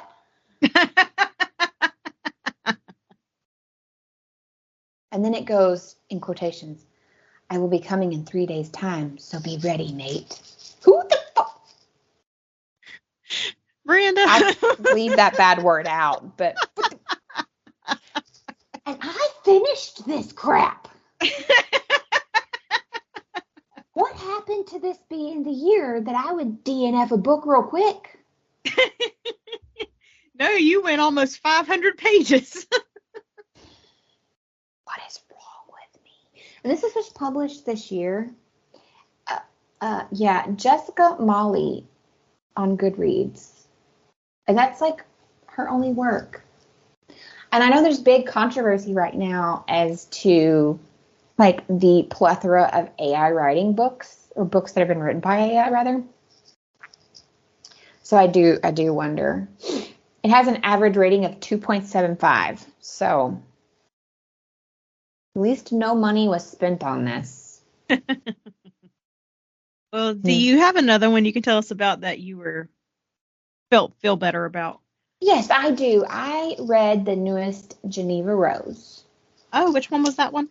So this is the one where it is not a murder mystery this time at all. It is actually a rom-com. just a second before I get this title wrong. Of course, Goodreads wants to lock up right this second. It's A Date Again. A Date Again. This is the one where the lady goes into a coma. She's love struck. Basically, it says, a guy told me he loved me tonight. Peyton Sanders hopes it's not too late to say it back. Done with dead in relationships and swiping right. She knows finally who her heart belongs to. But as she races to tell him how she feels, she's hit by a car and then wakes up with amnesia. It gets worse, though. Peyton has no clue who she is or the 3 men who have showed up at her hospital bed, except they each claim to be her boyfriend. They're certainly worth remembering: a rustic-looking contractor, heaven in flannel, a tailored consultant with a smile to die for, and a tattooed chef with a box of homemade chocolates, both delicious. Peyton's friends Maya and Robbie have an idea. Date each of them again. Recognizing her soulmate should be easy as 1, 2, 3. So this wildly romantic and dizzyingly funny journey, Peyton runs once again towards love. This time, hopefully, her heart can guide her where her mind cannot. I feel bad because Jeneva has a 3.85 on Goodreads for this book. I gave it 4 stars. Quick read, 248 pages. Just came out in October 24th. So very recent. If you have Kindle Unlimited, it's free. Just throwing that out there. I really liked it. I thought it was cute. But I knew at one point, I was like, oh, she did it again. There's something that happens hospital-wise that made me stop and go, Jeneva, dear, that's not how this works. That's not how any of this works. It's one of those things that if you were watching it as a Hallmark movie, you'd be like, plausible, because it's Hallmark, right? Yeah. But yeah. So she did it again, but honestly, it's minor. It's very minor. It's like a one-time thing, and I was like, but it's very cute. I did pretty quickly figure out who the guy, because it opens. This doesn't spoil anything. It opens where she's walking home, and she's talking to herself about this person had just told her that she, he loved her, but she didn't feel that way. And she stops to talk to someone, and the person basically says something to her that makes her go, oh, crap. And she realizes, I was lying. I do love this guy. I am in love with him. He's my end game. And she goes to take off, back to his house. She doesn't want to, call him. She wants to go back and be like, I was wrong. I'm dumb. I absolutely love you. I love you too. But you don't know who it is. She never says the guy's name. She's just walking you through her thoughts, right? Without ever saying the person's name. And so when these 3 guys show up at first, you're like, oh, what? And you're like, maybe it was this one. But then pretty quickly, I'd say chapter 2 or 3, I was like, I know who it is. And I was right. I was glad I was right, because that was the only man for her in that book. Hands down. He was the correct choice. Does it have Bianca No times? It does not have Bianca No times. Everything is closed door, chaste kiss. Because that's her thing, is she's been and she's got amnesia. So she doesn't even, when she wakes up, she doesn't even know who she is. There's things that she talks about where she's and it's true for amnesia, she knows, she's that's a chair, I'm in a hospital, but I don't know who you are. Her best friends are standing there, and she's I don't know who you are, and she's wait, I don't know who I am. But she knows, she can talk, and that's a chair, that's a hospital, you're a doctor. But yeah, no, it's so she doesn't want to go fast because she doesn't know these people. She doesn't know herself. So it's very chaste. There's mention of maybe these people slept together, but it's all closed door stuff that happens. So I might give it a try. I think you should. I think 3.85 is a little harsh judgment. I don't know. 3.85 is not bad. And it is her first rom-com. Did you see her TikTok where somebody like reviewed it and they were like, loved the twist or hated the twist, loved the twist, and she's like, "What are you talking about? It's a rom-com. There is no twist." There kinda is though, actually. I'm like, she rated it herself. She said, rating this 5 stars because I had fun writing it.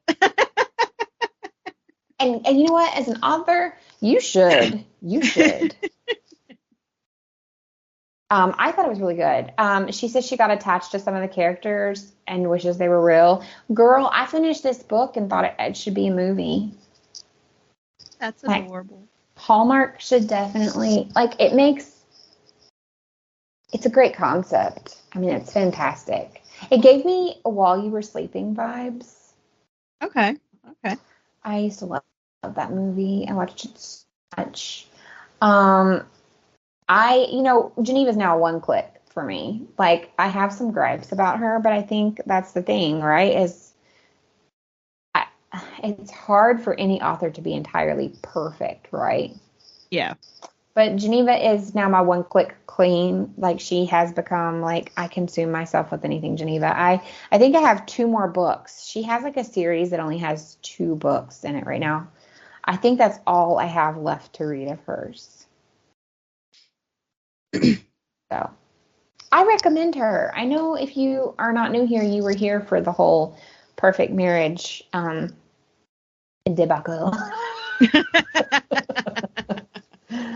I would still recommend that was our February 2023 episode if anyone wants to go back and listen. She posted chapter 1. She posted like the first chunk of, it's like the first paragraph or 2 of chapter 1 of the sequel to that book. Oh, nice. Sequel of Perfect Marriage, like yesterday or today or something. Well, if you want to follow us and see what we post, you can get us on Instagram. We are Bells with Books Podcast. That is also where you can find the change.org sign up for helping get Shadow and Bone back. You can also follow me personally on Instagram. I am at Style and Freak. I post random stuff. It's a good time. Come follow. And then follow us on our TikTok. We are Bells W Books Pod. I fixed it. There. It let me fix it. I got to fix it. Yes. Maybe that's why it logged me out then. It shouldn't have, but we are Bells with Books. Yay! It let me fix it. And I still don't know what happened on the day that it decided we weren't that name, but yes, we are now officially on the TikTok Bells with Books Pod. Yay! It let me fix it. And then, of course, look up anything else that you see on the Place to Be Nation feed. Yes. We got good peeps over here. Yeah. Got lots of stuff. We even have the Place to Be Facebook group. Right now, we still are working our way through our music. It's a song tournament. Pretty awesome. Steve puts a lot of work into that. Of course, you can follow not just Bianca or the podcast, but you can also follow me on Instagram and TikTok. I am at Mom's a Nerd. A lot of it has to do with living as an American in overseas countries. And sometimes it's just complete random because I am a random person. We will also make sure the link for Blackwell's, that UK book ordering website, will be up on our socials as well, so you can peruse and enjoy them. And check the show notes for that link. I will post it there, along with any books that we mentioned in this episode. Yeah, if you never check the show notes, please do. That's where Bianca makes a complete list catalog of, it's usually in order of what we say, of the books mentioned. So again, like she said before, if you're driving or something like that, don't be trying to take notes. Just come to our notes because she does a great job of them for you. Of course, we come to you once a month. So until next time, keep reading.